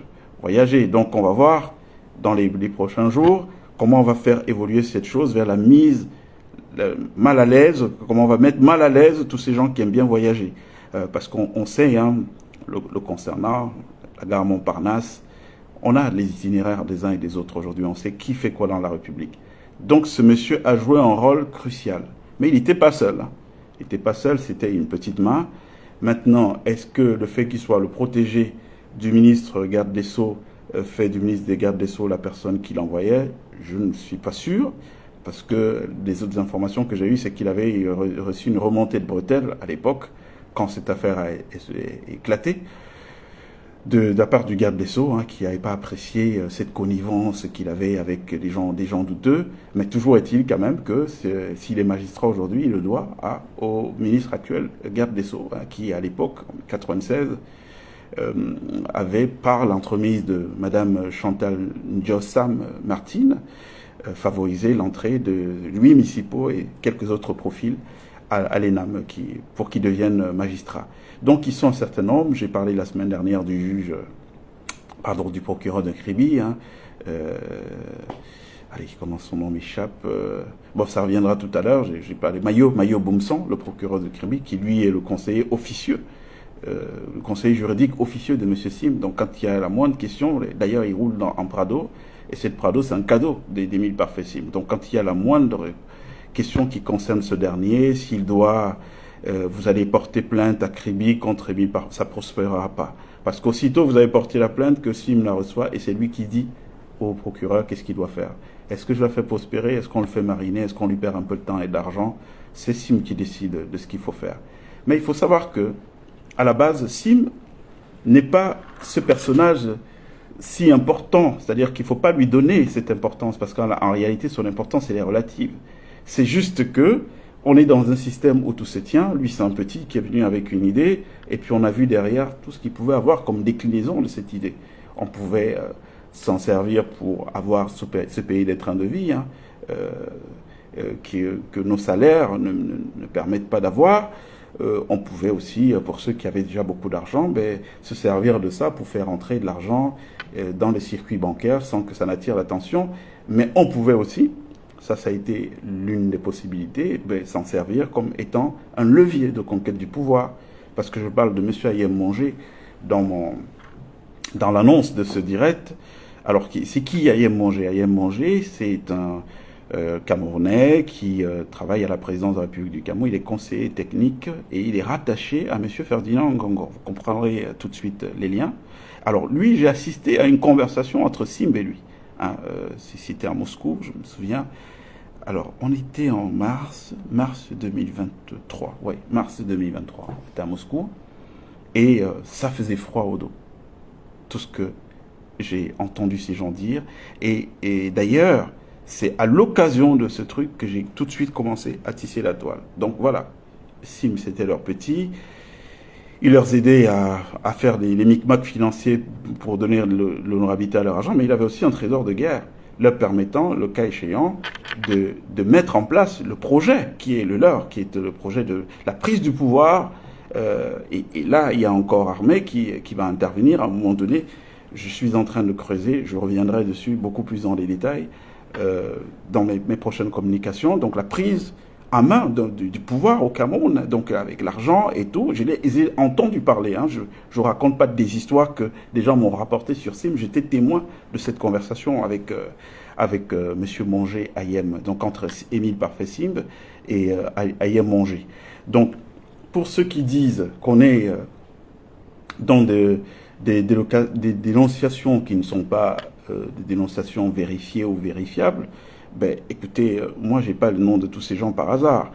J'ai bien le nom de ces gens parce que soit j'ai été témoin oculaire ou auriculaire, ou alors j'ai des témoignages de personnes qui sont là et qui ont des choses encore beaucoup plus accablantes que le moment venu, au moment opportun, on sortira si c'est nécessaire. Mais moi, je pense même que ce ne sera pas nécessaire parce que le plus important, c'était d'identifier toute l'aréopage de personnalités, de personnes qui gravitent autour de ce système, de les isoler. Pour l'instant, vous n'entendez rien dire, mais ce n'est que pour l'instant.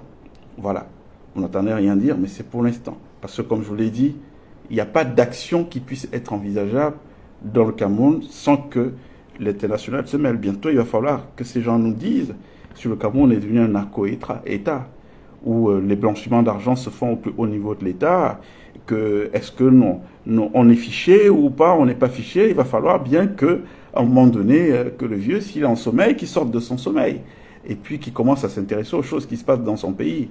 Et qui ne nous impose pas des gens qui n'ont aucun sens de l'État, aucune rectitude morale, aucun sens de l'éthique, au cœur du pouvoir. Et qu'on nous les impose comme étant une punition. Je ne sais pas comment on appelle ça. Je vous parlais de l'histoire de Caligula, l'empereur romain, qui a décidé de faire de son cheval un ministre à l'époque. Donc voilà, on a donc ces deux personnes que je vous ai citées là, ce monsieur de la magistrature, donc le magistrat Missipo, qui est au tribunal de Douala. Et il n'est pas seul. Il y a quelqu'un d'autre que je trouve assez curieux dans la manière de procéder. Il s'appelle Michel Eboko. Michel Eboko, c'est le procureur de Douala. Alors ce type-là, quand mon histoire a été infiltrée au niveau de la gendarmerie, on m'a demandé d'amener la plainte à son niveau. Il a déposé la plainte à la PJ. Mais il a eu une façon très drôle et bizarre de gérer cette histoire. Vous écrivez une plainte contre quelqu'un, il m'a escroqué, il a abusé de ma confiance et tout, et il y a mes affaires qui sont bloquées chez lui, je voudrais rentrer en possession de mes affaires. C'est vous qui portez plainte. Sauf que, de juin 2023 à aujourd'hui, il n'a jamais donné une vraie suite à la plainte. Qu'est-ce qu'il a préconisé? Il a préconisé qu'on ait un arrangement et restitution d'une voiture que Sim m'avait déjà demandé de vendre pour récupérer une part des 568 000 euros qu'il me doit, contre et pas d'interpellation sur le fond de l'affaire. Vous voyez un peu, je trouve ça un peu bizarre de la part d'un procureur. Donc, qu'il ait été mouillé, ça ne m'étonnerait pas. Parce que leur patron là-bas, et là je vais venir sur la question de leur patron bientôt dans ma prochaine communication, parce qu'il y a des choses vraiment très graves. On ne peut pas accepter qu'il y ait de la vermine à ce niveau-là dans la magistrature de notre pays. Ou alors on assume qu'il n'y a plus de justice au Cameroun et chacun peut se faire justice, quoi. Donc vous avez un problème, puisque ces gens ne comprennent que le langage de la violence, et bien vous prenez une arme vous aussi, puisqu'ils sont armés, et puis c'est au premier de tirer. C'est le premier qui tirera qui aura raison. Voilà, je pense que c'est plutôt vers des schémas comme ça que nous sommes en train d'aller aujourd'hui, de petit à petit. Parce que qu'est-ce qui s'est passé? On vivait ces mêmes justice au nozo, vous vous souvenez? Mais là-bas, il a fallu qu'il y ait deux mecs avec un grain de folie dans la tête disent ben non, ça suffit, non, on veut plus de ça et tout. Ils sont entrés en dissidence, nous savons ce que c'est devenu aujourd'hui. Je vous le dis encore, si on était tellement fort, déjà on ne ferait pas mourir gratuitement nos frères au nozo. Toutes les fois que je vois encore qui rentrent du nozo, de nos forces de sécurité, ça me fait mal au cœur. Parce que c'est qui ces gens? C'est pas les fils de ces bonhommes qui ont mis la situation, qui ont mis le pays dans la situation actuelle. Non, ce sont des pauvres gens, des pauvres Camerounais, venant peut-être des familles même déjà qui vivent cette spoliation depuis de nombreuses années, et c'est eux qu'on envoie aller se faire tuer sur des problèmes qui sont créés par la mauvaise gouvernance. Oui, parce que c'est ça la problématique. Aujourd'hui, ce qui se passe au Nozo peut être élargi à l'ensemble du territoire. Vous êtes allé au Grand Sud. Quand vous allez dans le Grand Sud, les jeunes que vous trouvez là-bas, c'est qui? C'est des petits, 15-16 ans, odontolisés à fond, ils n'ont plus de neurones, parce qu'il n'y a pas de projet. Par contre, vous avez ces tapissés de ministre d'un tel autre, pas d'industrie, aucune société qui n'est construite, aucune entreprise construite sur place. Qu'est-ce qui reste à ces jeunes? C'est de boire l'alcool, qui a été libéralisé à dessein, et de se détruire. Ça veut dire que dans la situation du Nozo, il y a plus d'explosifs aujourd'hui. Regardez l'Est du Cameroun. Pourtant, grand pourvoyeur de notre richesse nationale. Mais même pour ça, avec le système jacobin où tout est centralisé, on n'a pas appliqué ne serait-ce que la péréquation. Se dire, bon, là-bas, on tire beaucoup d'argent, parce qu'il y a le bois et toutes les autres ressources qui sont exploitées, et donc on devrait quand même remettre une part de cet argent pour le développement du coin. Mais non, rien n'est fait. Vous êtes des gens qui sont assis sur des monopoles d'exploitation forestière, il n'y a même pas de politique de reboisement, du coup on a réchauffement climatique, ça commence à devenir un peu lourd tout ça. Donc la situation qu'on vit au Nozo, c'est une situation qui peut avoir une extension dans l'ensemble du territoire du Cameroun aujourd'hui. Comment considérer qu'un pays comme le Cameroun, 30 millions d'habitants, sur 30 millions d'habitants, seuls 3% de la population a un salaire, 754 000 dans le secteur privé, 329 000 dans le secteur public avec l'armée. Donc ça fait à peu près 3%. Ça veut dire quoi? Ça veut dire que pour qu'on s'en sorte, il faut que chacun de ces 3% fasse vivre 30 personnes. Est-ce que vous pensez que c'est tenable? Avec les taux de chômage, d'endettement qu'on a, de chômage plutôt, puisque pour moi la dette n'est pas un problème. Hein. À partir du moment où une dette est vertueuse, si elle permet de générer des effets multiplicateurs, ça ne pose aucun problème à mon niveau. Il faut même au contraire s'endetter. On a des pays qui sont endettés à plus de 100% de leur PIB. C'est pas ça le souci. Le souci, c'est qu'est-ce qu'on fait avec l'argent, les ressources que nous avons. Ces ressources sont confisquées par des gens qui sont vite devenus arrogants. Hein, parce que je vous l'ai dit, le cas de ce procureur qui met des berlutis, ça je peux me permettre. Moi, je suis producteur. Ça cachetonne bien dans mon métier. Je peux me permettre d'acheter des berlutis, mais un procureur de la République au Cameroun, s'il pense même déjà que quand il doit s'habiller, il doit mettre des berlutis, ça me pose un problème. Parce que du coup, vous comprenez à quelle activité il va être affecté. Il va être affecté à vivre au-dessus de ses moyens. Et vivre au-dessus de ses moyens, c'est quoi? C'est faire de la justice le paillasson de certains qui viennent y piétinent. S'il me dit aux employés, non, je ne vous paye pas et ça ne va pas aller quelque part. Mais quand il le dit, vous pensez qu'il ne compte sur rien? C'est parce qu'il sait que c'est huilé, il sait qu'il a des procureurs généraux qui sont à sa botte. Moi, j'ai des messages que je vous ferai lire dans les... J'ai pas eu le temps de bien préparer ça. Le malheur que j'ai, c'est j'ai pas toujours le temps de mettre en place ces communications, mais je prendrai le temps de m'asseoir, de vous ressortir des choses, mais hallucinantes. Des procureurs généraux qui interviennent. Quand on capture Simpo dit non, ne l'amenez pas là-bas, amenez-le plutôt ici et tout, parce que ici c'est eux, et puis eux ils vont s'arranger à ce que bon, rien n'arrive à Simpo. Donc aujourd'hui, quelque chose est très clair, c'est que ces gens-là, qui pourrissent la vie au Camerounais, là-bas sur place, et qui pourrissent la vie à ceux qui ont décidé de dire non, ça ne peut pas continuer, eh bien on va les rendre mal à l'aise. Parce que le malheur qu'ils ont, c'est quoi? En détruisant l'espace de vie Cameroun, ils ont fait quoi? Ils ont aussitôt envoyé leurs enfants à l'étranger. Et donc, on va gérer ça, là-bas, à ce niveau. Je ne suis pas pour faire payer aux enfants des gens les actes que leurs parents posent. Mais chaque fois quand même, vous voyez ça?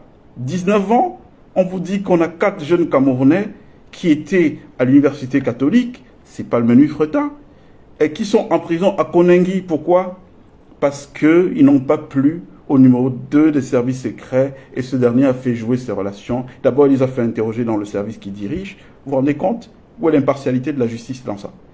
Il les a fait dans le service qu'il dirige, et ensuite, il les a fait envoyer en prison. Donc là, c'est les enfants des gens. Donc, alors, eux, ils vont faire ça, pendant qu'ils font ça, leurs enfants sont en sécurité? Non, ça ne se passera pas comme ça. Ça ne se passera pas de cette manière. Donc, je redis que nous, aujourd'hui, nous sommes tous mendiants d'un nouveau pacte fondateur, en tout cas autour duquel on va reconstruire. Hein. Il faut reconstruire en rassemblant les Camerounais. Mais il y a une vermine des gens qui sont décidés à ce que les choses restent en l'état. C'est pour ça que vous les voyez soutenir l'émergence, l'arrivée au pouvoir de certaines personnes pour être dans la continuité de ce qui se fait. Mais non, on ne peut pas toucher, on ne peut pas aller plus bas que le niveau où on est aujourd'hui. On est obligé de repartir vers le haut. Mais je dis une fois de plus qu'il faut qu'on soit des gens conséquents. Parce que la problématique de notre pays aujourd'hui, c'est que même ceux qui se battent pour que les choses changent, c'est des gens qui n'ont pas la capacité d'être en rang soudé. Vous savez, moi, il y a un principe que j'applique. Parfois, j'entends des choses qui ne me plaisent pas, mais je me dis, bon, c'est un jeune qui le dit. À défaut de le soutenir, je n'ai pas à le contredire. Je me tais. J'entends des choses qui parfois sont légères, sans niveau, mais je me dis, bon, c'est un jeune qui le dit, il est dans la bataille, il veut qu'on s'en sorte, et je ne fais pas de commentaires. Parce qu'à défaut de soutenir, il faut se taire. Mais on est tellement dans des guerres, entre celles qui sont instrumentalisées, cette jeunesse-là, une partie de notre jeunesse, de nos frères, qui ont pris frais et cause pour des hommes du passé et donc du passif, au lieu des hommes d'avenir. C'est-à-dire qu'aujourd'hui, quand il y a un direct comme celui-là que je fais, c'est des jeunes qui sont payés pour venir insulter, pour venir raconter des choses, c'est des jeunes. Mais je me demande, est-ce qu'ils se posent la question de savoir, mais ils insultent quoi? Ils insultent l'avenir. Ils se compromettent pour des gens qui sont les hommes du passé et qui vont fatalement faire de la place bientôt. Est-ce qu'ils y pensent? Hein, moi, j'ai quand même des journaux au Cameroun qui ont été payés et à des sommes minables en plus. C'est-à-dire que quand on parle de payer, vous allez penser que bon, le mec, il a encaissé 100 000 euros. Non, pas du tout. Hein. C'est les 200 000 francs CFA pour mettre à la une de leur, quotidien pour me salir. Oui, c'est-à-dire salissez-le. Et quand ils le font, ils se posent la question de ça. Mais c'est un jeune comme nous, non, on s'allie à des gens du passé pour salir des gens qui incarnent une espèce d'avenir. Il y a un problème. C'est pour gérer comment demain? Quand on va se retrouver et qu'on se regardera dans les yeux. Que ben, voilà, mais toi tu servais ces gens, non?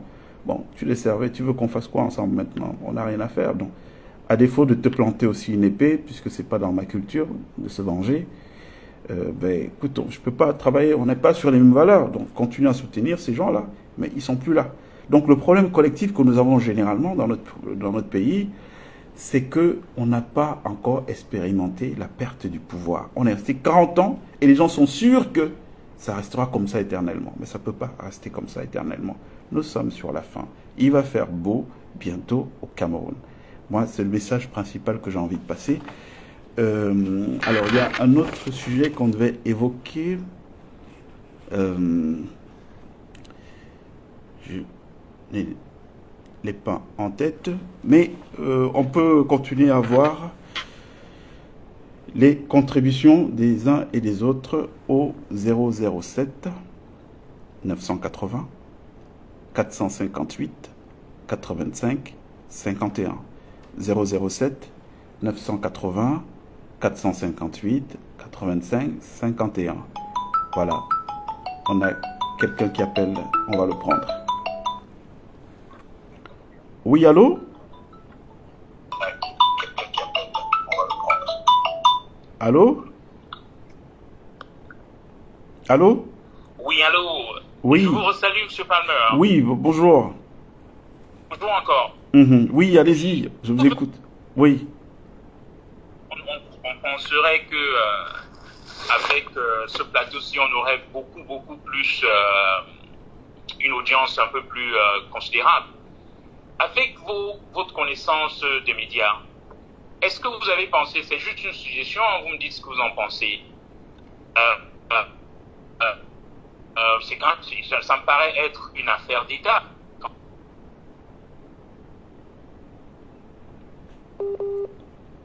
On a un petit problème de connexion. J'en profite pour passer. Vous m'entendez? Vous êtes revenu? Je vous entends très bien. Oui. Je vous entends. Vous m'entendez? Oui, je vous entends, moi. C'était une suggestion que je voulais faire. Je remarque qu'on est moins de 100 en ce moment.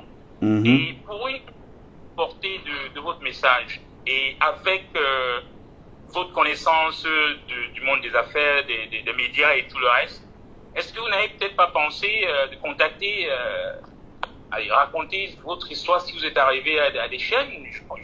J'imagine que une ou deux chaînes vous accorderaient un temps d'antenne pour relater ça. Mais je crois que c'est très important. Il faut que ça parvienne à une plus grande audience pour un peu plus d'impact. Qu'est-ce que vous pensez de cette idée?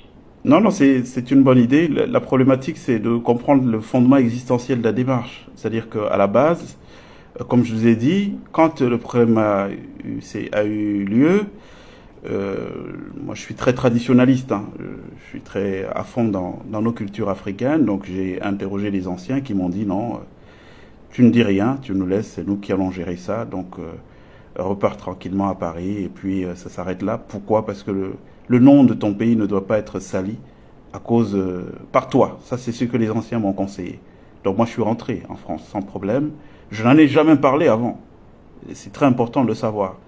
Je parle aujourd'hui pour apporter un droit de réponse et après l'approbation des anciens qui m'ont dit non, on voulait que cette affaire-là s'arrête, on allait gérer ça de notre manière, mais comme ces gens-là maintenant veulent s'attaquer à ton image sur la place publique, en ce moment nous te donnons la permission de parler et de dire tout ce que tu sais. Donc aujourd'hui, je suis très confortable dans ma prise de parole, confortable parce que voilà, il a l'assentiment des anciens. Donc à la base, moi je suis dans un droit de réponse, voilà, un droit de réponse, si on peut appeler ça comme ça, à des choses qui ont été dites, qui étaient complètement fausses, qui faisaient partie du plan, comme ils n'ont pas pu me tuer physiquement, donc voilà, il faut peut-être qu'on le salisse justement pour le rendre plus crédible, de telle sorte que peu importe ce qu'on peut lui faire un autre jour et tout, que les gens...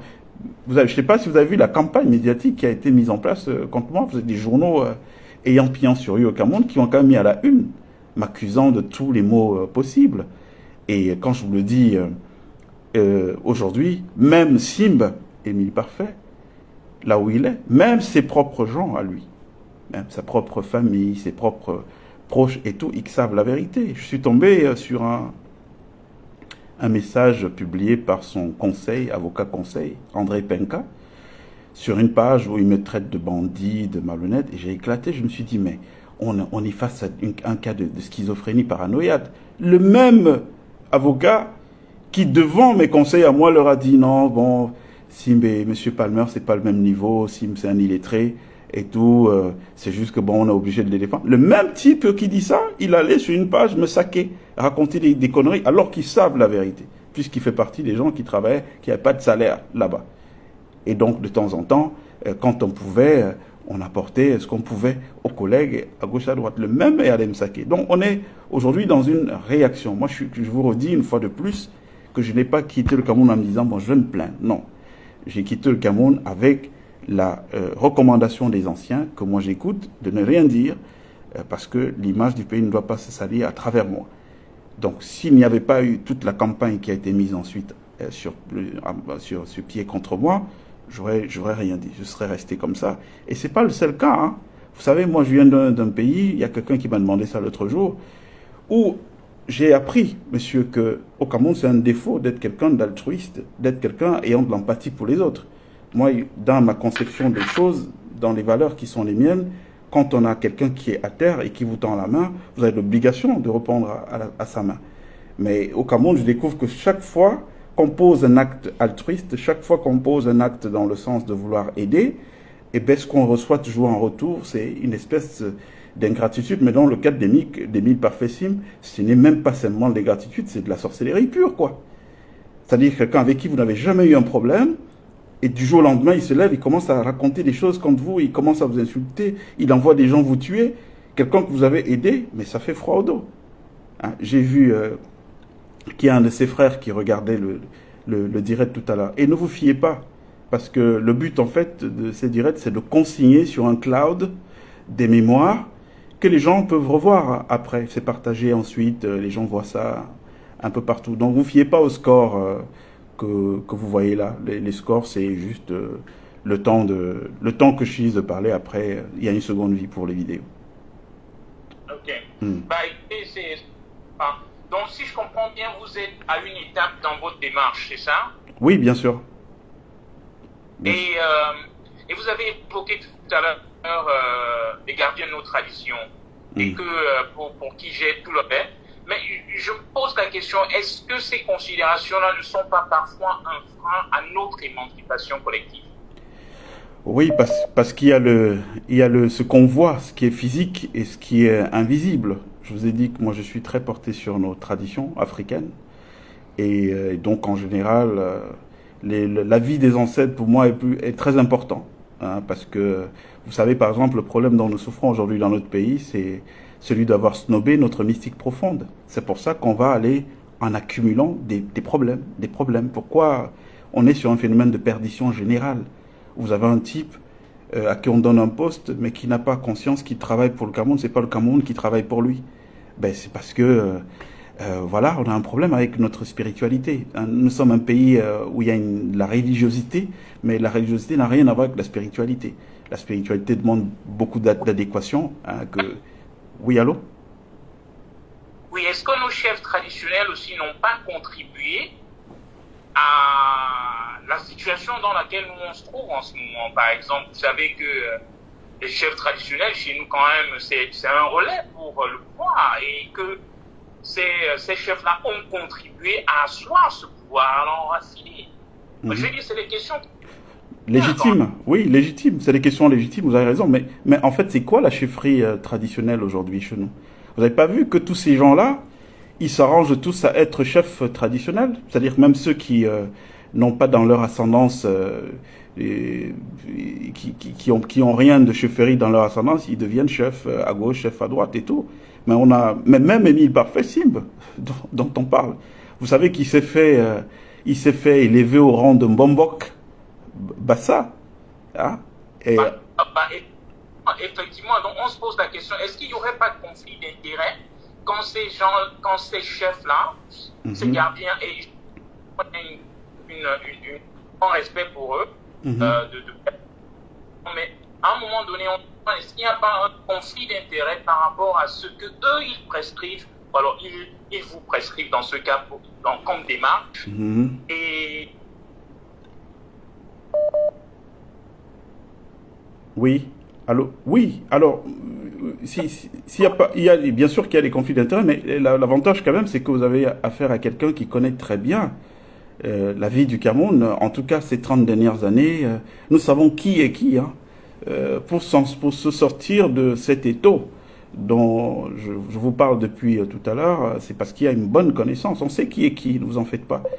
On ne peut pas ambitionner un Cameroun d'après sans savoir c'est quoi l'existant. L'existant, nous connaissons très bien, mais il y a des gens vertueux. Je vous ai parlé des gardiens du temple. Il y a des gens qui ont dit non, par exemple, à l'idée de mon assassinat, et qui ont œuvré comme il fallait le faire. Vous avez des gens comme Soukoudjou. C'est pas le chef Soukoudjou, pour prendre cet exemple seulement. Je ne veux pas citer les autres, parce que c'est pas forcément des personnes publiques, mais c'est des personnes efficaces qui travaillent dans l'ombre.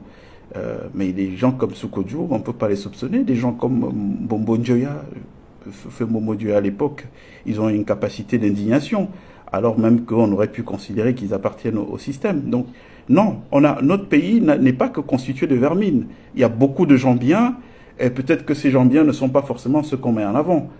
Quand vous voyez aujourd'hui toutes les sociétés de pensée qui ont pignon sur rue au Cameroun, ben, le développement de cette société de pensée laisse croire qu'il n'y a pas une mystique profonde qui régit notre cosmogonie camerounaise. Mais ce qui est complètement faux. Il y a une mystique profonde qui est là, et vous savez, il faut un alignement de planète dans tout ce qu'on veut engager comme démarche. Et je pense que c'était une bonne chose de me le dire. À l'époque, je bouillonnais de dire non, cette affaire-là, il faut que j'en finisse, parce que j'ai trouvé que c'était une humiliation, quoi. Pour moi, un type comme moi, que ce soit les Ferdinand Ngongo qui décident, on va le tuer, parce que pour moi, c'est des gens qui ne comptent pas dans l'histoire de notre pays. Je les ai vus se faire sous mes yeux. C'est des gens qui ne comptent pas. Ils comptent pour les Camerounais qui ne connaissent pas leur parcours. Mais pour des gens comme nous, qui les avons vus sortir des bas-fonds, on sait exactement qui ils sont. Donc pour moi, j'ai trouvé ça humiliant que la décision de ôter lui la vie vienne des gens qui n'ont pas de niveau. Et ce que je vous dis là, c'est pas un secret, hein. C'est-à-dire que même notre vieux qui est là-haut, il sait, j'ai une liberté de ton. Je lui ai toujours dit, toutes les fois que j'ai pu m'exprimer, je lui ai toujours dit ce que je pensais de ce système-là et de ces gens. D'ailleurs, je l'ai dit à ma première intervention, que j'ai eu la chance, je ne sais pas si c'est de la chance, mais d'être au cœur des activités du pouvoir, alors que j'étais déjà très jeune à l'époque. Et donc j'ai vu se constituer l'essentiel de ceux qui font le Cameroun, qui gouvernent le Cameroun d'aujourd'hui. Et donc aucun d'eux... Oui, allô? Merci bien d'avoir décroché mon appel. Je ne veux pas non plus confisquer la plateforme et donc je laisse la place à quelqu'un d'autre. Mais s'il y a besoin, je pourrais encore glisser une autre question tout à l'heure. Merci encore. Merci à vous, merci. Donc voilà, on avait un appel tout à l'heure. Je pense qu'on va peut-être le reprendre. Bon, vous pouvez appeler, de toutes les façons. Je ne sais pas combien de temps on a. On a fait l'heure déjà ou pas? On a fait l'heure et demie. Ouais, donc on va peut-être penser, si on n'a plus de personnes qui souhaitent se manifester, on va peut-être penser à mettre un terme à ce direct en remerciant déjà tous les gens qui se sont mobilisés encore aujourd'hui. Comme je vous l'ai dit, 1h35, merci Nazara, donc voilà, c'est assez bon, on va pas tirer plus. Donc tous ceux qui sont mobilisés aujourd'hui pour suivre cette communication, hein, on redit les mots-clés. Dans un premier temps, c'est la troisième communication en l'espèce. La première était un exposé général de la situation que j'ai vécue. Quel est le fondement existentiel de ma démarche? C'était de dire, attention, le Cameroun aujourd'hui, voilà l'état que c'est. Donc vous qui allez faire les affaires, il y a une nouvelle arnaque. Cette arnaque consiste en quoi? Quelqu'un vous fait venir, vous êtes associé, il vous injectez de l'argent, et puis un matin, il utilise les relations qu'il a dans l'armée et vous fait passer pour quelqu'un qui est en train de comploter contre la sûreté de l'État. Et donc, qu'est-ce qui se passe? Vous vous sentez menacé, hein, vous êtes contraint de prendre le premier avion pour partir. En réalité, c'est de la fémania. Vous avez été escroqué de manière tranquille. Donc voilà, je voulais alerter l'opinion qu'il y a des choses comme ça qui se font. Maintenant, je le redis une fois de plus, je suis un grand garçon, je gère mes problèmes tout seul. J'ai besoin j'ai pas besoin de faire de la pleurniche ou quoi que ce soit. Il y a eu des attaques en règle sur ma personne. Ces attaques en règle ont attristé ma communauté d'amis, de relations que j'ai de par le monde. Il était important pour eux que je donne ma version des faits sur ce qui est en train de se passer aujourd'hui. Alors, on a un autre appel. Oui, allô, bonjour. Allô? Oui, allô. Allô? Allô? Oui? Bonjour, monsieur Palmer. Oui, bonjour. Bonjour, monsieur Palmer. Oui, bonjour, vous m'entendez? Oui. Bon, mais c'est un plaisir de vous entendre. Et je vous entends. Avec un peu de recul, mais je vous entends. Oui, on vous écoute.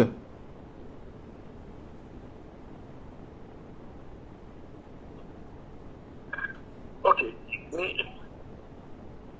la question que j'aimerais vous poser, d'après vous, depuis quand le Cameroun a atteint ce degré de décrépitude? Ok. C'est tout? Je peux répondre?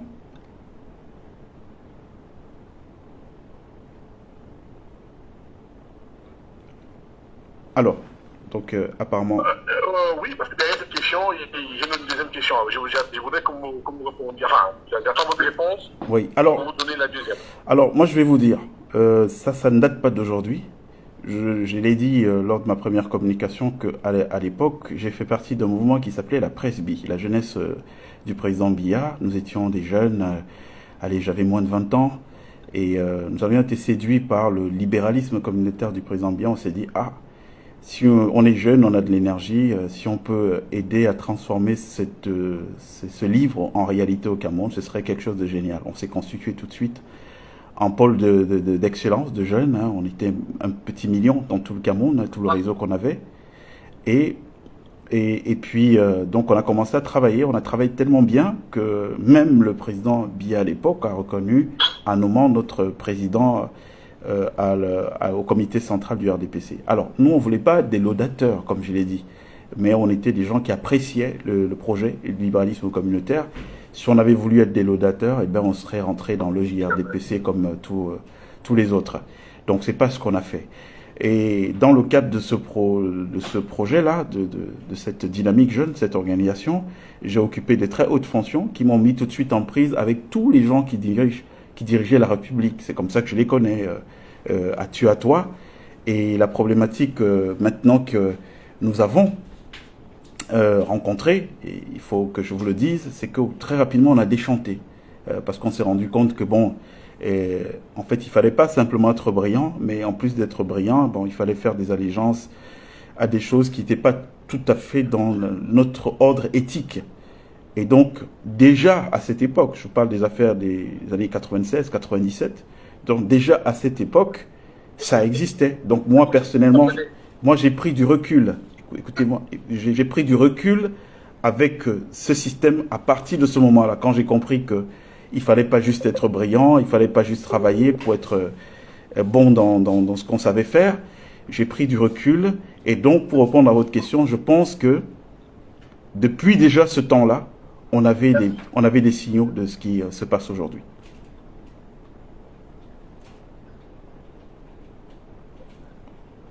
Vous m'entendez? Voilà. On a un problème de connexion avec lui qui est pas très bien. Voilà. Donc c'est un peu ça, monsieur, si vous m'entendez. Nous c'est depuis cette époque qu'on considère qu'il y a quelque chose qui ne va pas, puisque je me suis mis en réserve de la marche politique de mon pays pour me concentrer dans l'activité du journalisme. Donc quand j'entends des gens dire oui, c'est entre eux les gens du système. Voilà. Oui, allô, on a un problème de connexion avec vous.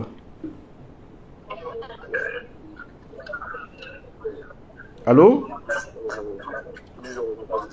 Allô? Oui, on a un problème de connexion avec vous. Oui, effectivement, je me rends compte qu'il y a un retard d'émission. Entre la voix et l'image, il y a un retard. Oui. Donc, écoutez la voix alors, comme ça, vous appelez l'image. Ok. J'ai entendu vos explications, mais la question que j'aimerais vous poser à vous personnellement, finalement, vous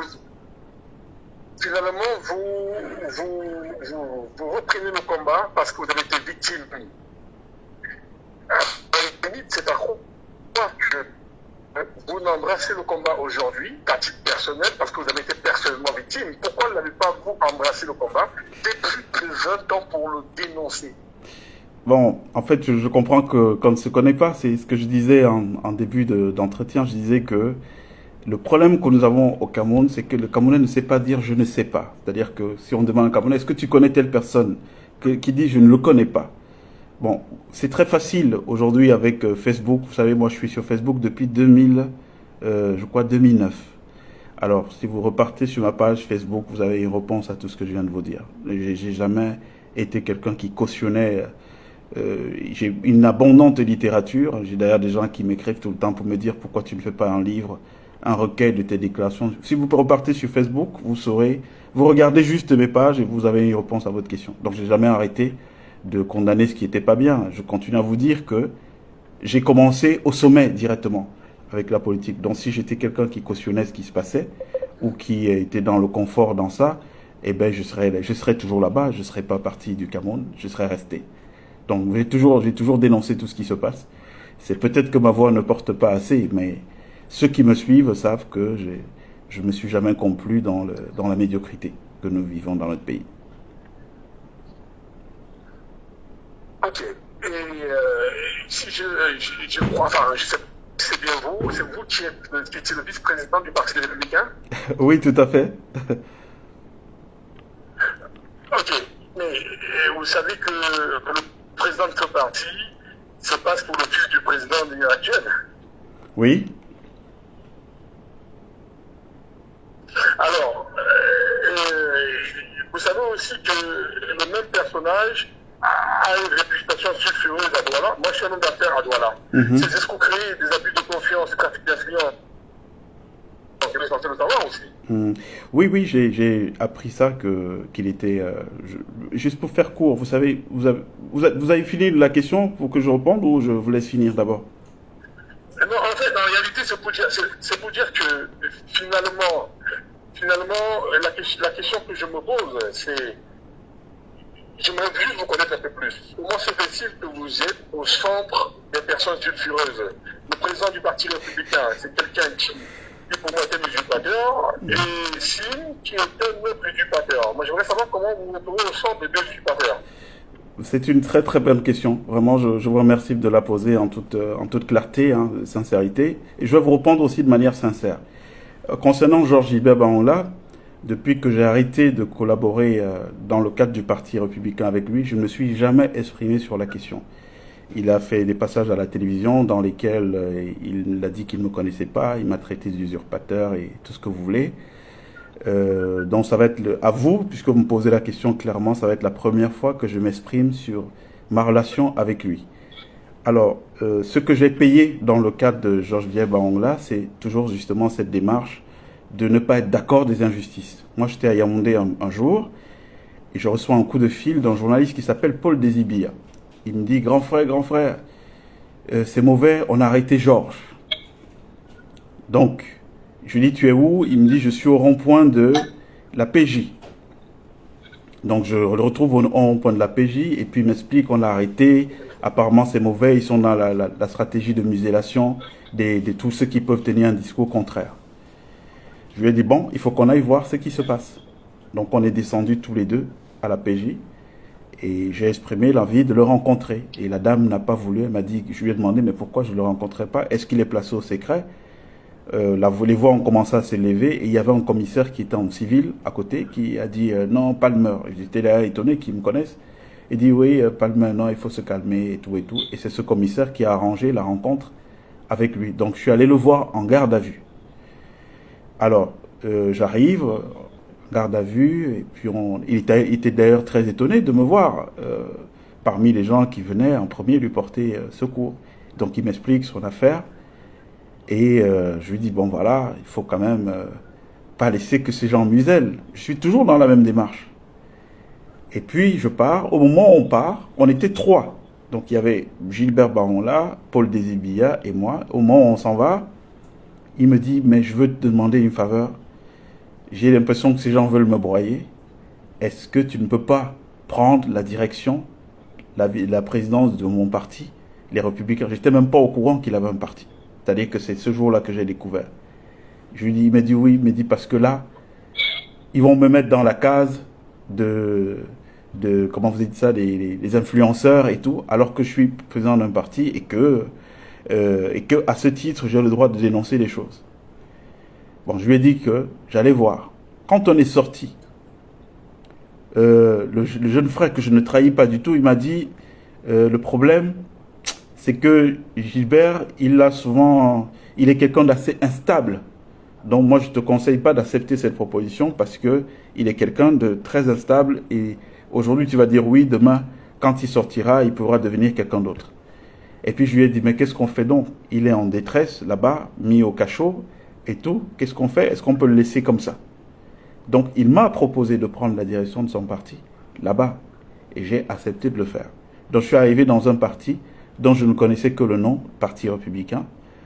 Tout ce que vous avez pu voir, c'est un travail qui est sorti pendant la période où j'ai été là, parce que j'ai pu créer une dynamique autour de ça. Une fois de plus, j'avais consulté les anciens qui m'ont dit oui, il faut l'aider. J'ai créé une dynamique autour du parti qui a englobé beaucoup de Camerounais de la diaspora qui ont spontanément commencé à se cotiser. J'étais là comme ça, je recevais des 1000 livres sterling, le temps, des gens qui étaient séduits par le discours et la manière de faire la politique que j'avais ramenée. Donc tout s'est passé très bien. Entre-temps, je suis devenu son tuteur en prison. Donc tout ce qu'il fallait, le matelas sur lequel il dormait, tout c'est moi qui ai acheté. Tout. Sa famille qu'il a laissée à l'extérieur et dont il ne pouvait pas s'occuper, j'allais là-bas quasiment tous les 2-3 jours. Et quand il y avait des problèmes, je sortais de l'argent et tout. Je me suis occupé de lui. J'aime vraiment pas parler de cette manière parce que pour moi, le bien ne fait pas de bruit, parce que le bruit ne fait pas de bien. Mais on est dans un pays d'imposture au point où n'importe qui peut se lever un matin et commencer à raconter des choses sur vous. Donc j'ai porté Gilbert Bahonla et le parti à bout de bras pendant toute cette période, pendant 5 mois. Et au point où le parti a commencé à prendre des proportions où on avait des gens, même du parti au pouvoir, qui appelaient pour dire non, nous on est à l'étroit là-bas, on n'aime pas cette dynamique, nous on est les progressistes, on se voit bien avec vous, mais on a un problème, c'est votre président là, quand il va sortir, on sait qu'il va venir casser tout ce que vous êtes en train de construire, on ne veut pas de problème en ce moment. Je suis allé le voir, je lui ai dit bon, on va vers une élection, c'était l'élection locale, voilà, on a des gens qui veulent venir en masse, nous rejoindre, qu'est-ce qu'on fait et tout, bon, toi tu n'as pas la capacité de financer puisque je te porte quasiment à bout de bras dans ta prison, le câble en prison, s'il faut payer c'est moi, s'il est malade c'est moi qui paye, donc qu'est-ce qu'on fait quand c'est comme ça? Il faut peut-être qu'on fasse venir ces gens, mais ils posent un problème sur ta personne, ils disent que tu es quelqu'un qu'ils ne maîtrise pas. Et puis il m'a dit ok je vais réfléchir et tout. Un jour il m'a donné son ok, il m'a dit ok tu les fais rentrer, bon ce qu'on va faire c'est que bon, moi, je vais partir, je vais quitter la présidence du parti. Toi, tu vas prendre la présidence du parti pour rassurer ces gens. Et puis, vous allez me mettre comme président d'honneur. Et donc, candidat naturel, on va voir les tests pour qu'il soit le candidat naturel du parti en cas d'élection présidentielle. Écoutez bien ce que je vous raconte. Donc, entre-temps, je suis parti en tournée en France pour rencontrer la diaspora là-bas. Ils étaient venus de partout, d'Allemagne, d'Irlande. Et puis pendant que je suis là-bas, donc il était question qu'il fasse sa démission lui-même. Et puis il a laissé que j'agrège tous ces gens-là pour à la dernière minute dire que non, finalement il a changé d'avis. Donc confirmant ce que ces gens m'avaient déjà dit. Non, il change d'avis. Je lui dis mais non, tu me laisses pas donner ma parole à des gens et je n'ai pas donné ma parole sans te consulter pour maintenant, quand ces gens sont déjà dans la dynamique, venir dire le contraire. Je lui dis donc tu démissionnes, comme on s'était dit et tout. Et si tu ne démissionnes pas, je serai obligé de te démissionner. Et donc, ce qui s'est passé, c'est que on est entré dans un léger bras de fer, mais on communiquait tous les jours. Et puis, le temps arrivant de sa démission, le temps passant et qu'il ne démissionnait pas, j'ai écrit donc le projet de lettre qui annonçait qu'il n'était plus président, parce que déjà les tests du parti disaient qu'au bout d'un mois d'indisponibilité, il ne pouvait plus continuer à être président du parti. Donc j'ai juste appliqué les tests du parti. Et je lui ai envoyé le projet de ce communiqué de presse-là, avant pour qu'il le regarde en lui disant bon, comme tu as du mal à te décider, moi j'écris ce projet-là, ce communiqué, je vais le publier et tout. Et il a fait le dos rond. Donc j'ai publié le communiqué de presse dans lequel je disais qu'il n'était plus président et selon ce que les tests du parti disent. Et puis c'est devenu des problèmes. Il a fait des contre-communiqués, essayant de me faire passer pour un problème. Donc dès qu'il a fait ça, j'ai dit ok, toi tu me permets de quitter avec une bonne image auprès de ces gens qui croyaient en moi, puisque tout ce qu'on a fait, c'était le commun accord.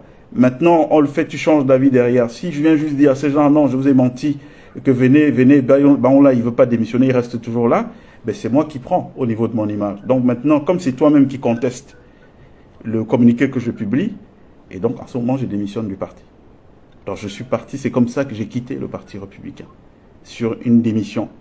Et ce monsieur-là, quand je l'ai entendu un jour dire à la télé qu'il ne me connaissait pas, alors que j'ai tellement d'éléments, je vous dis, c'est en prison un jour, je vais vous raconter cette affaire. Et d'ailleurs, où j'ai commencé à prendre mes distances, à comprendre que c'était quelqu'un de difficile. On a rendez-vous un jour pour une audience, et il m'appelle avec insistance, sauf qu'au moment où je suis en train de rouler pour aller vers le tribunal, j'ai une rupture de la courroie de transmission de ma voiture, dont je suis immobilisé. Et il m'appelle avec insistance jusqu'à quasiment 15h, 16h. Et c'est le soir, quand j'irai voir son épouse. Donc finalement, je n'ai pas pu me déplacer puisque je n'avais pas de voiture. J'étais bloqué, il fallait que les mécaniciens viennent arranger et tout. Et c'est là que son épouse me révèle qu'il avait prévu de s'évader de prison ce jour. Donc, donc moi, j'étais son tuteur en prison. Il allait dire au régisseur de la prison, il a dit au régisseur de la prison que je viendrai le chercher avec un agent ou deux gardes prisonniers pour l'amener à la banque. Il avait besoin de prendre un peu d'argent à la banque. Mais ce qui était prévu, c'était qu'il entrait par la porte avant de la banque et il sortait par la porte arrière. Et donc, ça restait sur qui? C'est moi qu'on allait attraper puisque c'était moi le garant du personnage. Donc, moi, c'est des choses que j'ai vécues et dont j'ai jamais parlé parce que je suis dans une culture républicaine qui fait que à un certain niveau de responsabilité, on n'est pas obligé de communiquer sur toutes les choses qu'on vit. Mais ça, c'est quelque chose que j'ai vécu. Mais comme on est dans un pays d'imposture, c'est-à-dire que vous avez un type qui est invité sur un plateau de télévision et qui déclare, oui, telle personne, je ne connais pas, c'est un imposteur et tout, on est bien obligé de la preuve. Vous me posez la question près de 5 ans après. C'était en 2019, cette histoire. 5 ans après, c'est resté dans votre tête que ce monsieur y a été avec Bangola. Mais je ne me suis jamais exprimé, je n'ai jamais dit aux gens que ce que j'ai vécu de l'intérieur, j'ai laissé que ceux qui connaissent la vérité sachent la vérité. Mais j'aimerais savoir. Allô? Oui, allô, je vous écoute. Oui, j'ai juste une question, je me disais, cette instabilité psychologique des personnes avec qui vous collaborez, que ce soit Gilbert Bangola, que ce soit Sim, vous êtes toujours surpris des gens aussi instables psychologiquement, aussi menteurs dans un tel environnement, au bout de 5 ans, où c'est maintenant peut-être le constat global? Non, alors, pour Sim, je vais vous faire une confidence. Sim, c'est le personnage le plus charmeur que j'ai jamais rencontré. Le premier jour, je l'ai vu, dès le premier jour, il m'a donné du grand frère. Vraiment, il faut prendre ton petit, soutiens-le, prends-moi par la main, je ne connais personne. Mais quelqu'un qui vous parle comme ça, de vous à moi, est-ce que c'est de lui? Je n'ai pas vu un personnage instable psychologiquement au début de notre relation. Et je vous dis, il y a une autre femme qui a fait les frais de ce personnage au Ghana. Vous tapez Lady Alice, abusée par Émile Parfait-Simple, vous allez voir, elle raconte exactement la même histoire que moi. C'est-à-dire que j'ai vu un personnage charmant, j'ai pas vu, jusqu'à l'heure où je vous parle, j'ai jamais eu de discussion avec Simba. C'est-à-dire qu'il parle, je parle. On n'a jamais eu de discussion. Donc, si vous voulez, si je n'avais pas vu ses écrits, si je n'avais pas vu tout ce qu'il a envoyé à gauche, à droite, si je ne savais pas les ordres qu'il donnait et comme on me répercutait par la suite par le canal, je pourrais mettre ma main toujours au feu sur lui. Donc, moi, quand je l'ai rencontré, il m'a dit, tu es un grand frère, vraiment, j'ai besoin que tu m'aides. Mais quelqu'un qui vous dit, vous êtes un grand frère, aidez-moi. Vous n'avez pas lui tendre la main? Maintenant, s'il a un problème, que ça ne va pas dans sa tête, qu'est-ce qu'on peut y faire? On découvre et on fait les frais. C'est pareil pour Bangola, je vous ai dit dans quel cadre il m'a proposé la prise de son parti. C'est des gens en difficulté à tous les coups. Donc maintenant, je réfléchirai par 2 fois, toutes les fois que je serai... En tout cas, c'est des problèmes que je ne rencontre qu'au Cameroun. Hein. Moi, je travaille dans beaucoup de pays dans le monde, plus d'une vingtaine de pays dans le monde. Les seules fois où, vous pouvez regarder, où j'ai eu des difficultés, c'était au Cameroun. Aucun autre pays ne m'a connu avec un problème quelconque. Donc, c'est chez nous qu'il y a un problème.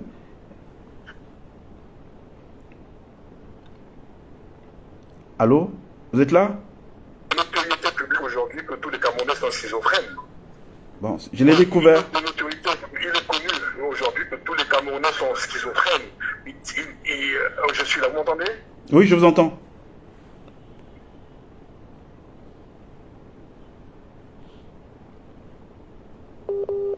Parce que le président lui-même, tout ce qu'il a promis, le président lui-même, tout ce qu'il a, le président lui-même, tout ce qu'il a promis en 40 ans, il a fait le contraire.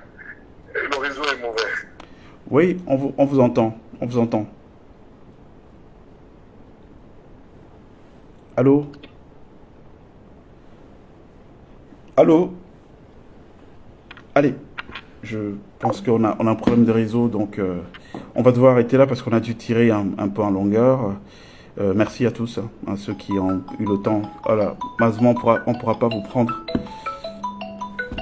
puisqu'on est en fin d'émission. Donc voilà, merci à tous pour avoir pris votre temps pour nous écouter et comprendre les explications. Une fois de plus, comme je l'ai dit, le but du jeu, c'est de répondre à la campagne dont j'ai été l'objet et puis de faire comprendre qu'est-ce qu'il y a derrière pour que les gens puissent démêler les fils, savoir le vrai du faux dans cette histoire. Merci encore à vous.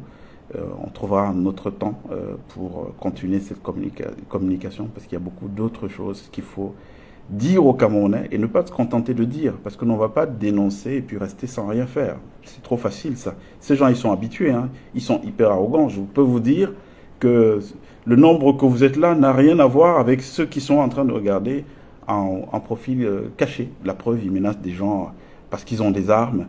Oui, oui, bon, je vais lui mettre 2 balles dans la tête, comme s'ils pouvaient tenir le même discours si tout le monde avait une arme. Donc voilà. Merci encore. Et puis... on se reparle très très prochainement. Bonne journée.